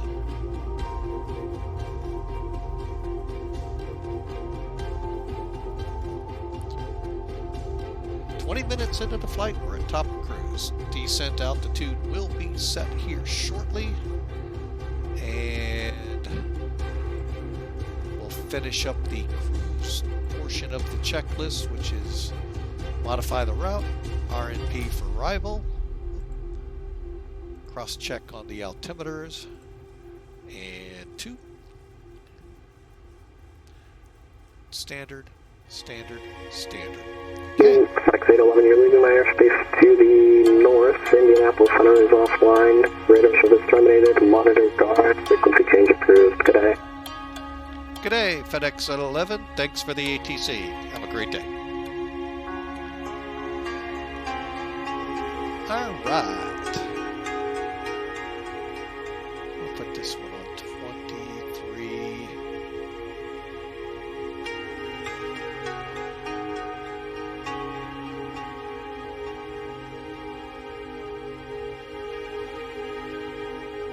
And we'll leave that one as is. 2345 here, there. 2295 here for now, just because I got a feeling that's our CTAF into Indianapolis. Okay, and top of climb is 171 miles, folks. Sit back, relax, enjoy the ride. We're free and clear of ATC again.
Saw a little wobble there, so making sure nothing out of the ordinary.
Well, we're back, folks, and we're going to get into the arrival brief here.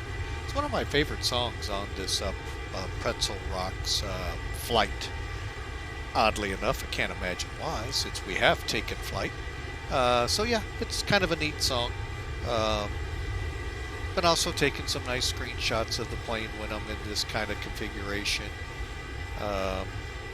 So those can all be seen. Had it posted earlier. We'll put it up again here shortly at Discord, so y'all can see them all and enjoy them. But like I said, we are right now about 100 miles out, so let's get that departure brief going and get the aircraft configured for landing in Indianapolis. And with that, I'm just getting a couple things set up here. No, we're not coming in 23 right, we're going 23 left. ACARS. I thought I clicked there. We did. Okay. All right. So that'll give us our VREF. That's why I was doing that. All right. So with all of that fun here, what I'm going to do, just so I don't screw up and leave it on, I am just going to work from Sim Toolkit here. I just wanted to get it set up a little better. All right, there we go. All right, so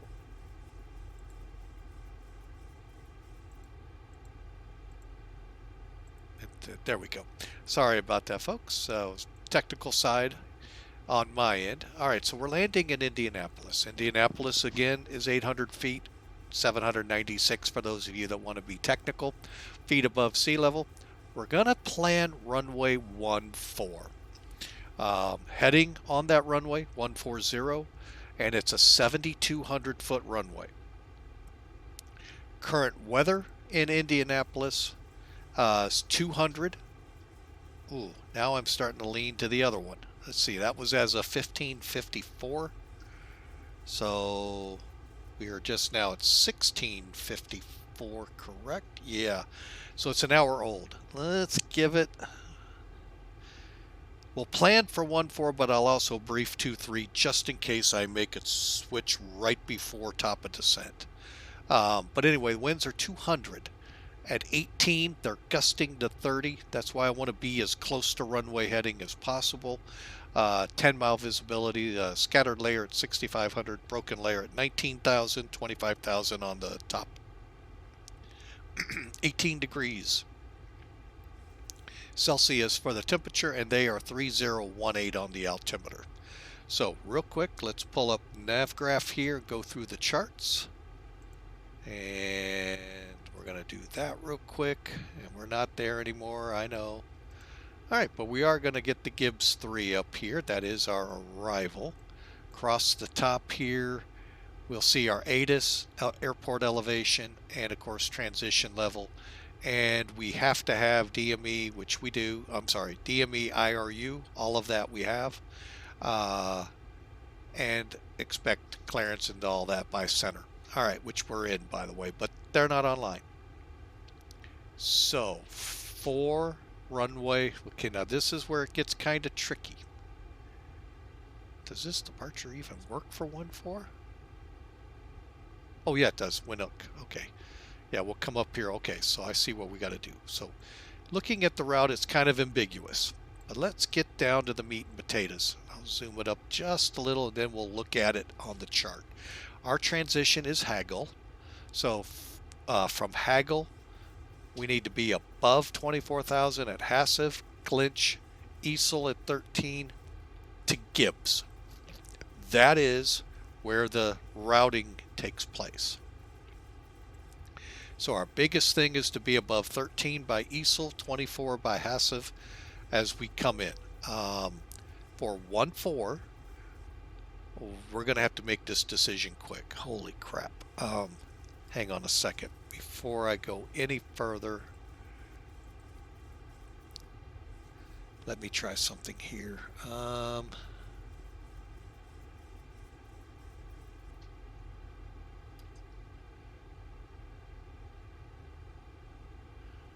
just going to close out of ACARS, go to the landing page, do an update, close.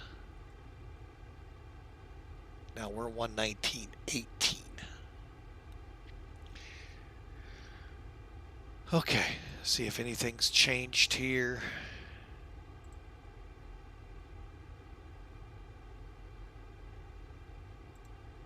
Bear with me here. I'm doing everything I can to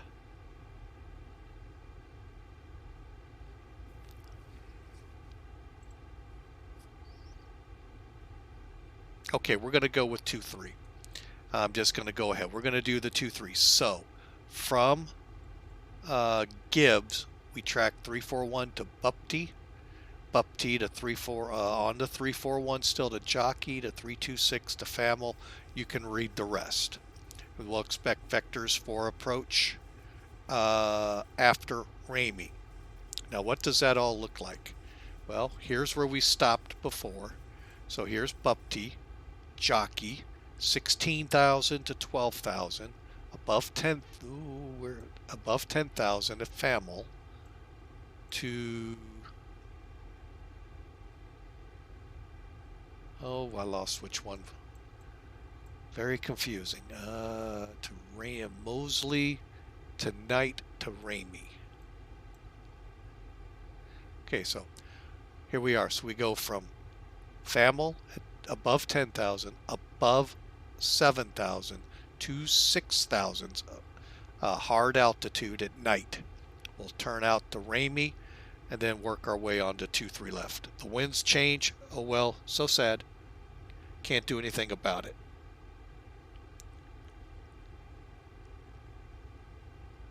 AR 190. It's really, this is just kind of messed up, but that's what we're going to do. We're coming in 2-3 left.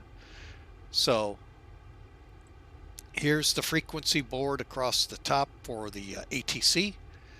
Now the localizer for 2-3 left is 111.15, 230 for the heading, and we got to be across Pacer at 2,600 feet or on glide slope. And decision altitude for 200 feet AGL is 990 feet MSL. Touchdown zone is 790. Missed approach is climb to 1,500 feet, then do a left-hand climbing turn to 3,000, then track 100 outbound on the Brickyard VOR, which is 1163 to on the 136 to Osmore, and we're going to hold or do whatever ATC wants, which ATC isn't online at the moment, so we'll do our best. Picturely wise, we're going to be coming out this way, and we've got Larry or B-Bird as our initials to turn in on for the ILS. There's your altituding, missed approach. Now, Nighttime, we'd be looking for a Mauser approach light system, and Pappies on the right side of the runway. So, and here's all of our minimums. We're fine with the way the weather is. And all we have left is once we're on the ground, here's 2-3 left. So hopefully we'll be coming off at D6, D7, worst case scenario at the end of the runway. But this is all FedEx. Huge, not as huge as, obviously not as huge as Memphis, nor Greensboro. This is actually a pretty decent hub for them. FedEx parks on both sides here, so we may try down here if there's parking spots. We'll see. Kind of like that area. It's a long taxi, but you know, hey. So, but that's what we're looking at into Indy. We're going to make one last hopeful try here. Still at 1554. It'll probably update as soon as I close out. So, with that, let's get this approach plugged in real quick because we are closing in rapidly on, we're at 40 miles and we don't have the runway selected. So we're going to come down here, select departure arrival, go to Indy, 23 left. That one I don't remember. Hang on, I'm pulling it up.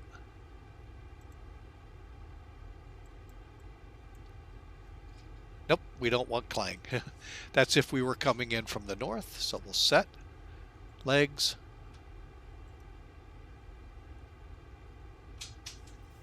Whoa. B-Bird. Wow, missing a lot of fixes. Real quick here, let's see if I can get some of these in. We need jockey. J-O-C-K-E.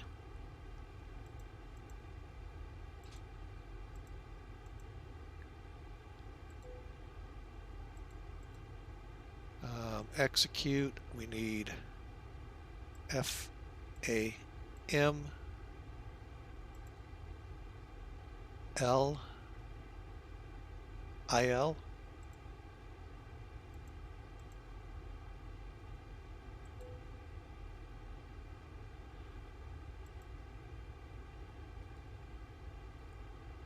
Tonight, Mosley, M-O-S-L-Y.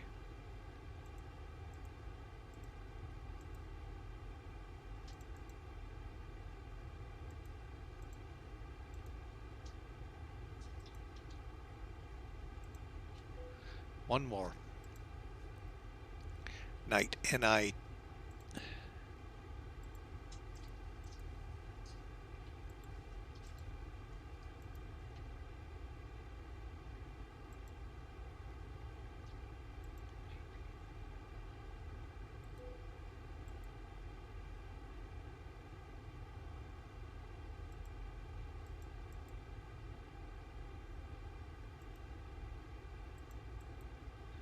Okay, execute, and real quick,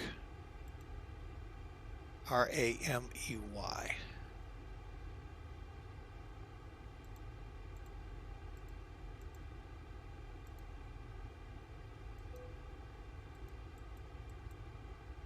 Execute. We're past top of descent.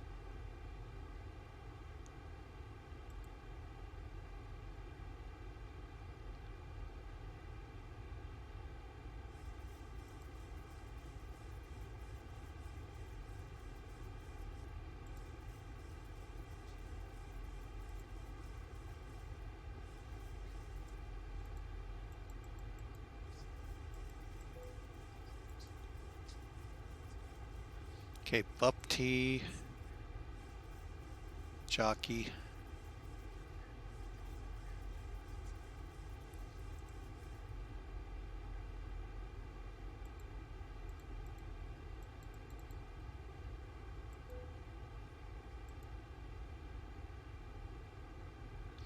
Okay.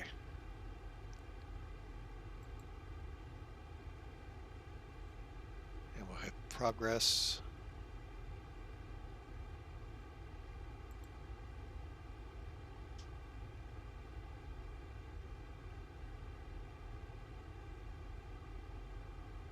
ESL above 13,000. Yep, okay, so we're all set.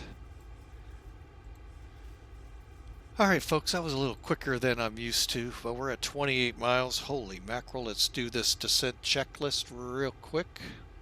Why don't we? VREF, by the way.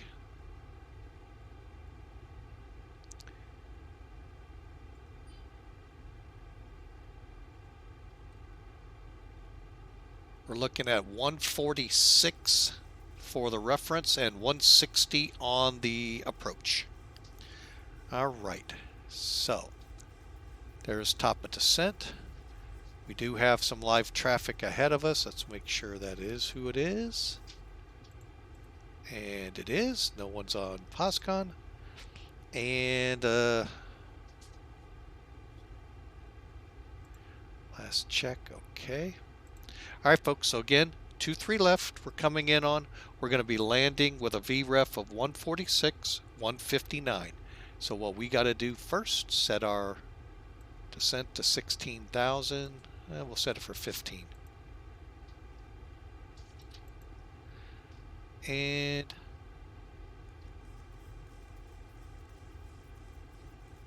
I think it was 31.1. As soon as we come out of the turn, I'll put us in our descent. Okay, and set our heading.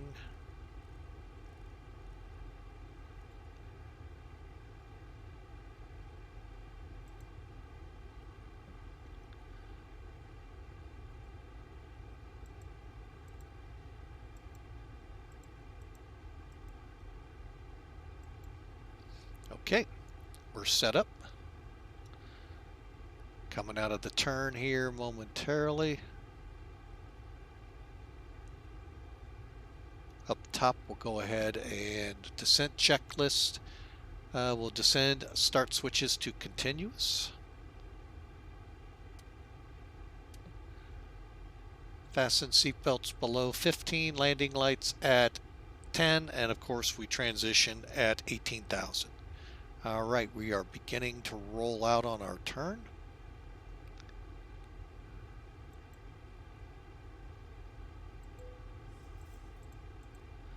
Okay, I just hit descent. Let's see if it starts to come down.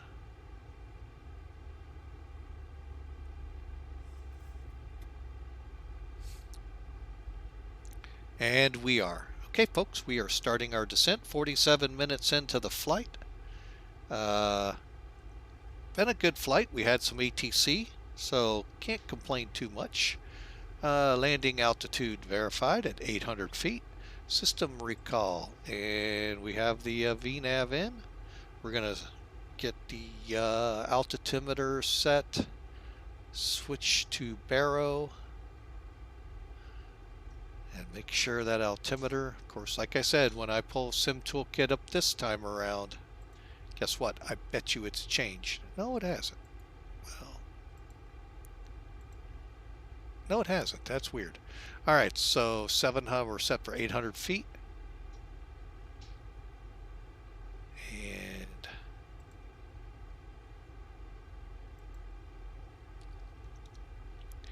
go back to our original setup here. Now that I have a little bit of breathing room. So we'll be 111.15. Does that sound right?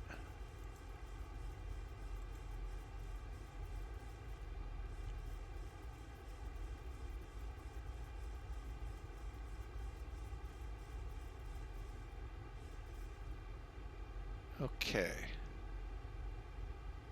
230 at Mosley. We'll make sure that's plugged in. Legs.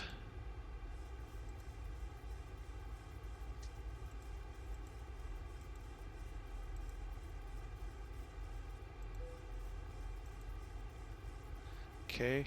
Is there an altitude we need to be above at Mosley? We're good. And then night, I think we got 6,000 programmed to 10.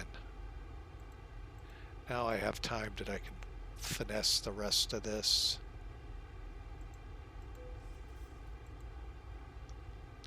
Okay. Anything with Ramey? No. And then 23 left. 111.15230. Okay. We're coming in at B-Bird, which is 9.8 miles out.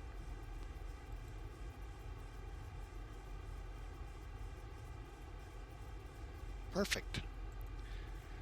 Perfect. All right, folks. Again, we're set 30. Let's just check. 30 and 146. Alrighty.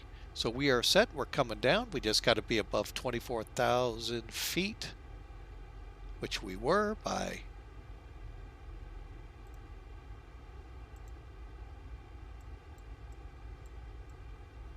where is it? Hassive.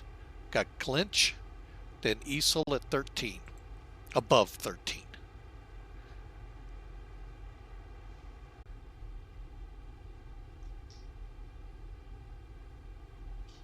Final checks. Okay. All right, folks, we are now completed with descent. Let's go to approach. We're not doing flaps 15. Lights are on. Passenger signs are on. Altimeters are set. And that brings us to the landing. Okay. Over here, altimeters are set, LLS set, V-card set, flaps are not down yet. Hang on a second. We are doing what I did not want to do.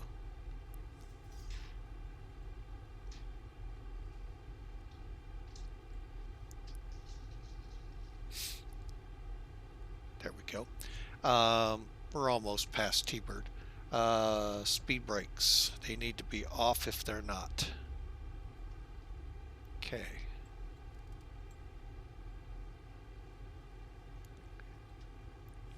We'll start pulling flaps in as soon as we turn inbound for the runway. Because I'm going to set 160 or 180. So let's get 1 degree of flap down.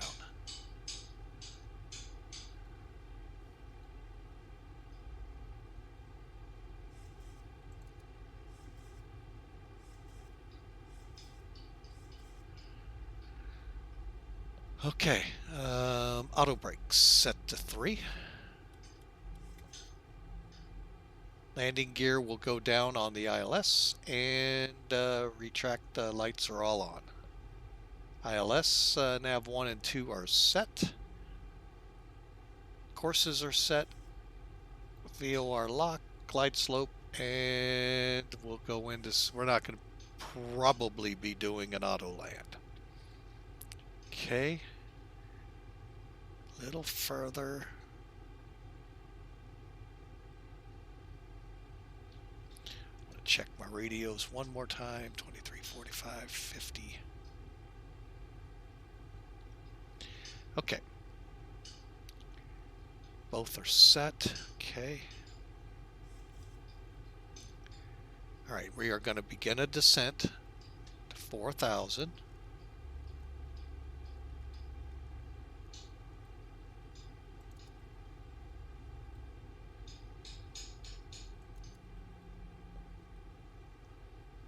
Flaps 2.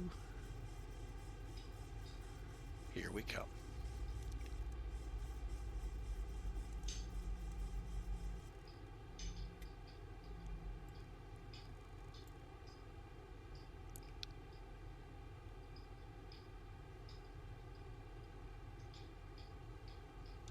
Indianapolis traffic, FedEx 811, lining up on the localizer for runway 23 left.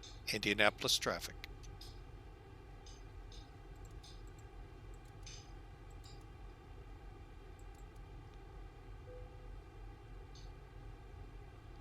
$1,000 to go. Not getting overly concerned with it speeding up like it did.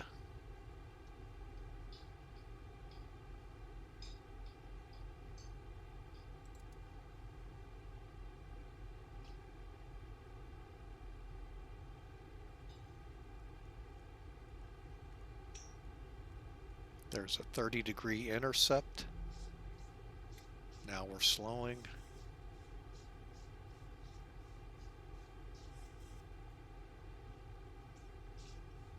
Okay.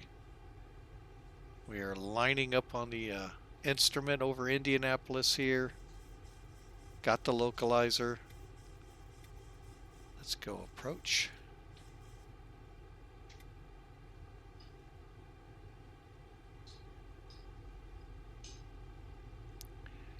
Okay. Again, we're going to set 160 as V approach, 146 is the VREF. Those of you who've liked the broadcast so far, click follow if you would please. That will let you know where we're flying next. And for those of you on YouTube, subscribe. We would really love to see you watching more of the videos we put up there. We try to put every flight up there, but sometimes we miss one. Okay, so we're going to go flaps. Where are we at? To flaps 10.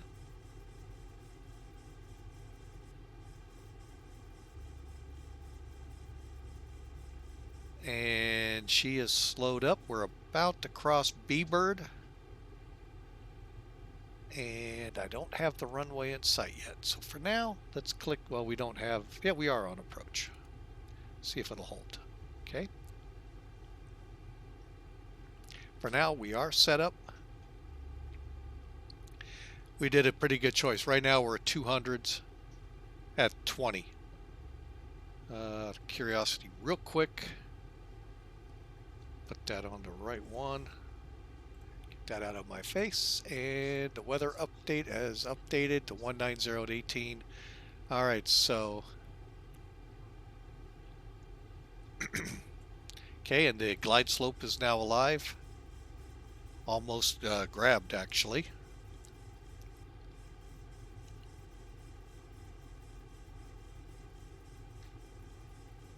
And we are on glide slope. Indianapolis traffic, FedEx 811, 10-mile final, runway 23 left, FedEx 811.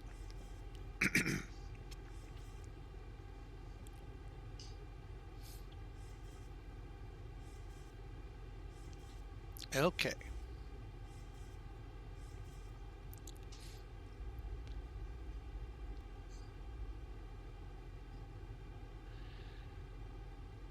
Okay, and we're at 160.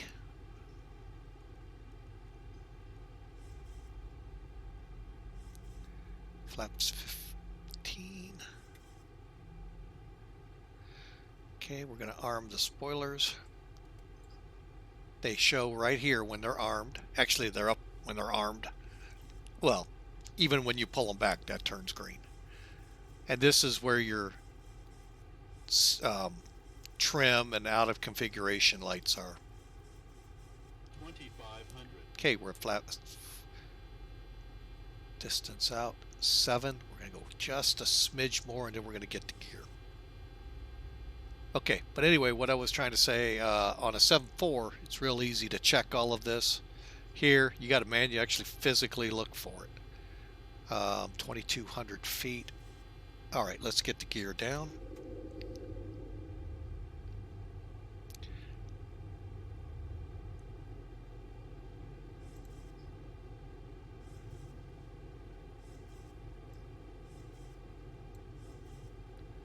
Okay.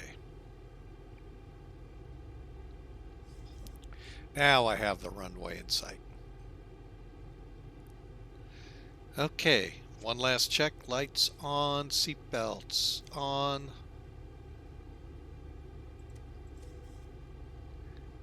Okay. Brakes 3, gear down, flaps coming all the way down.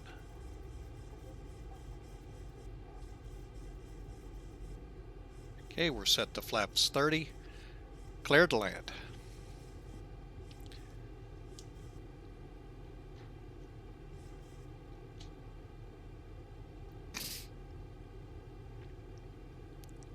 See how this is doing.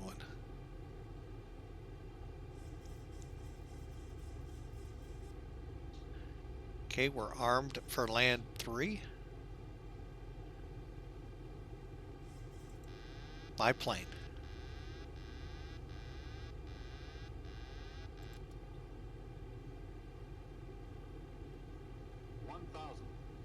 1,000 feet, stabilized, missed approach altitude set. Okay. Nose up a little.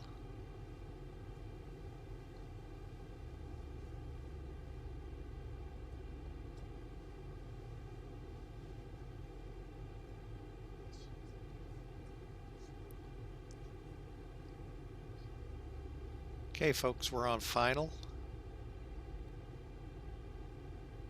My plane. See if I can do better than this thing did into Greensboro. Doubt it, but we'll see. Okay, we're a little high. 500. Coming in. 400. Tell you right now, I feel like those KC-135s I was watching yesterday at the airport. We had massive crosswinds, and boy, were they all over the air. I kind of feel the same way right now. Minimums. 100 minimums. Okay, runway. 50. 40. 30. And that's exactly what they did. 20. 10.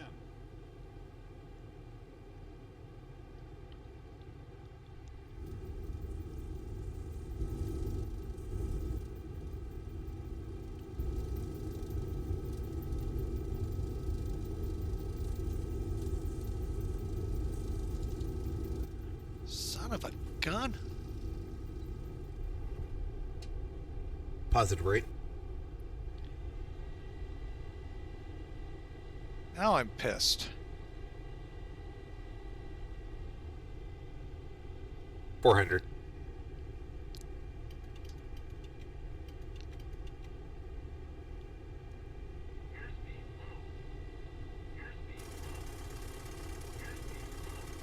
Come on, girl, don't stall out on me.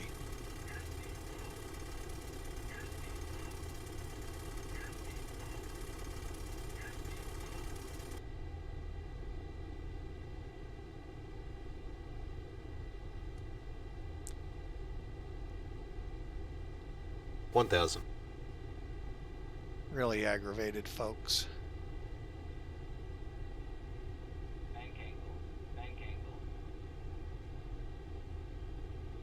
Well, we've blown tires, so this is going to be a fun landing.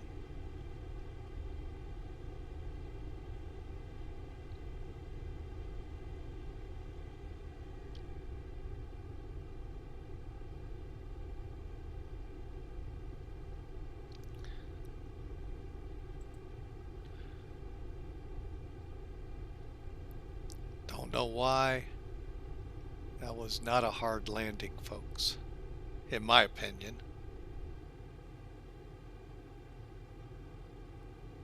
I closed my throttles, I would have sworn. Well, okay, we're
Alright, folks, that was a nice go around at least.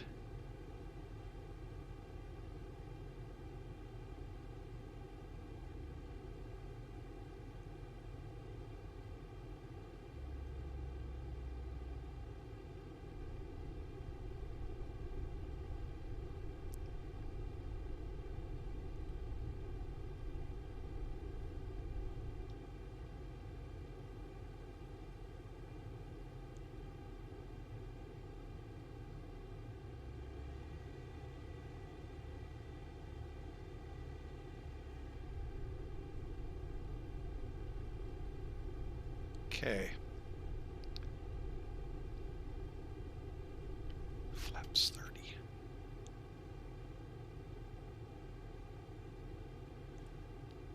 All right.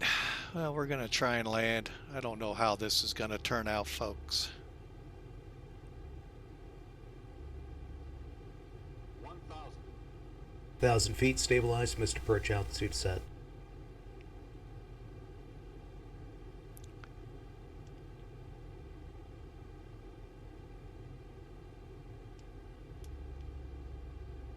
Okay.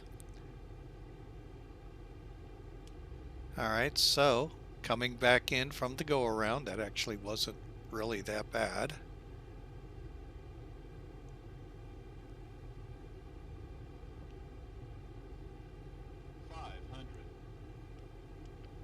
Just in case. Oh, it is off. Okay, good.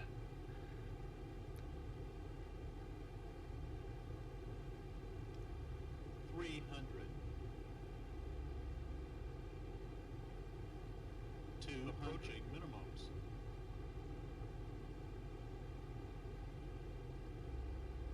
100 minimums. 50, 40, 30, 20, 10.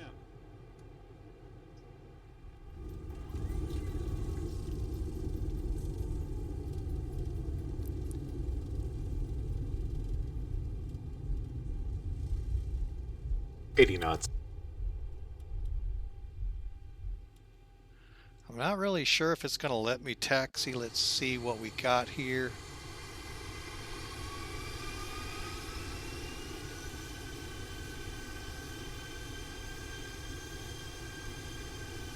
No, it's not.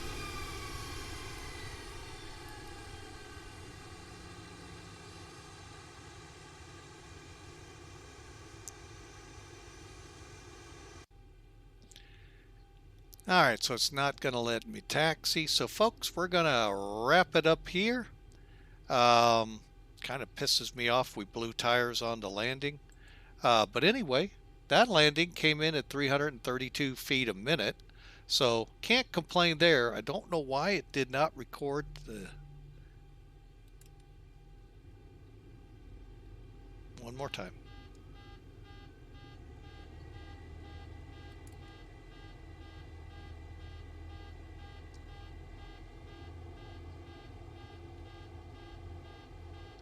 It's not going to let me taxi. Okay, we're going to let her settle down. We'll set the parking brakes. All right, well, consider we're at... Welcome to Indianapolis, folks. Somehow we blew tires on the first approach. I don't know how. Well, what happened, Orb 505, yeah, we're going to have to watch the video myself. I'm going to get set up here. I'm going to try a second flight here. They're saying I didn't close the N1 all the way, and I thought I sure as enough did. Maybe I didn't. Who knows? But anyway, we're on the ground safely here. Let's close out with FedEx first. So that way we get credit for the flight. And curious how it handled that. They put me in at 350 feet a minute.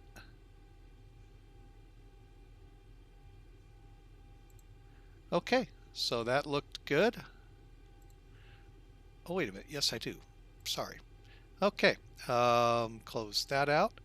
We'll close that out while we're, whoops, not that one, that one.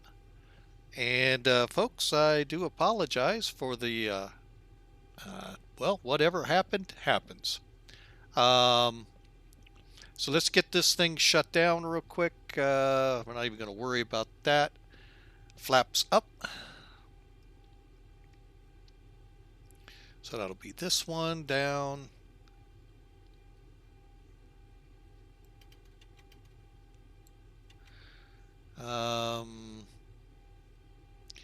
Speed brakes, I believe, are up already.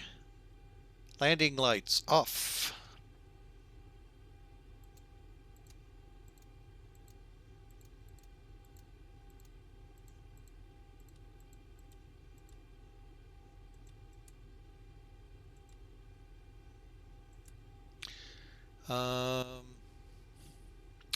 Lost my place. Sorry about that, folks. There we go. Probe heat off. That all makes sense. Electrics. Stave trim to 4 units.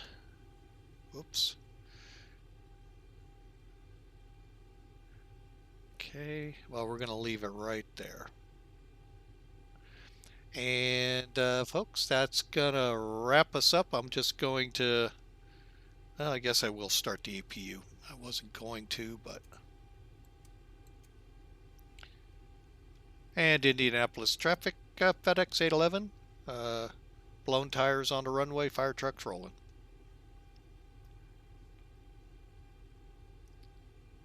All right, parking brake APU will be on here shortly. And we'll get the bleed turned on. Very aggravating, none to say. Well, we're going to reset here momentarily. We are going to fly a second flight today. We're going to reset into the FedEx area to fly to St. Louis. So bear with me here a second. I'm just waiting on the APU.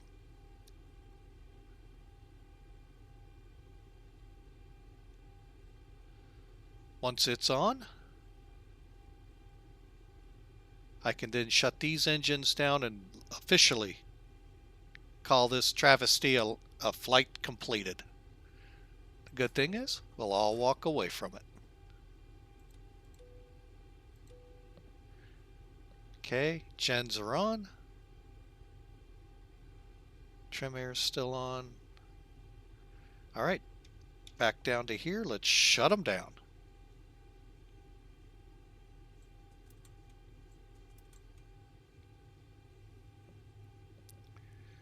All right, folks, and with that,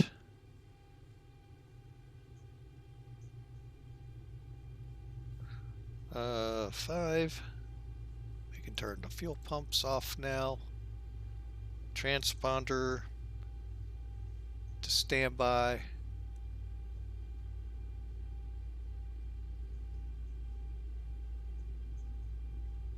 Okay. Just want to make one check. That's off. Flight directors off. Okay. So, folks, give me about, this is the first time I've ever tried to turn a second flight here. So give me a second here to make some quick changes, and we'll be right back.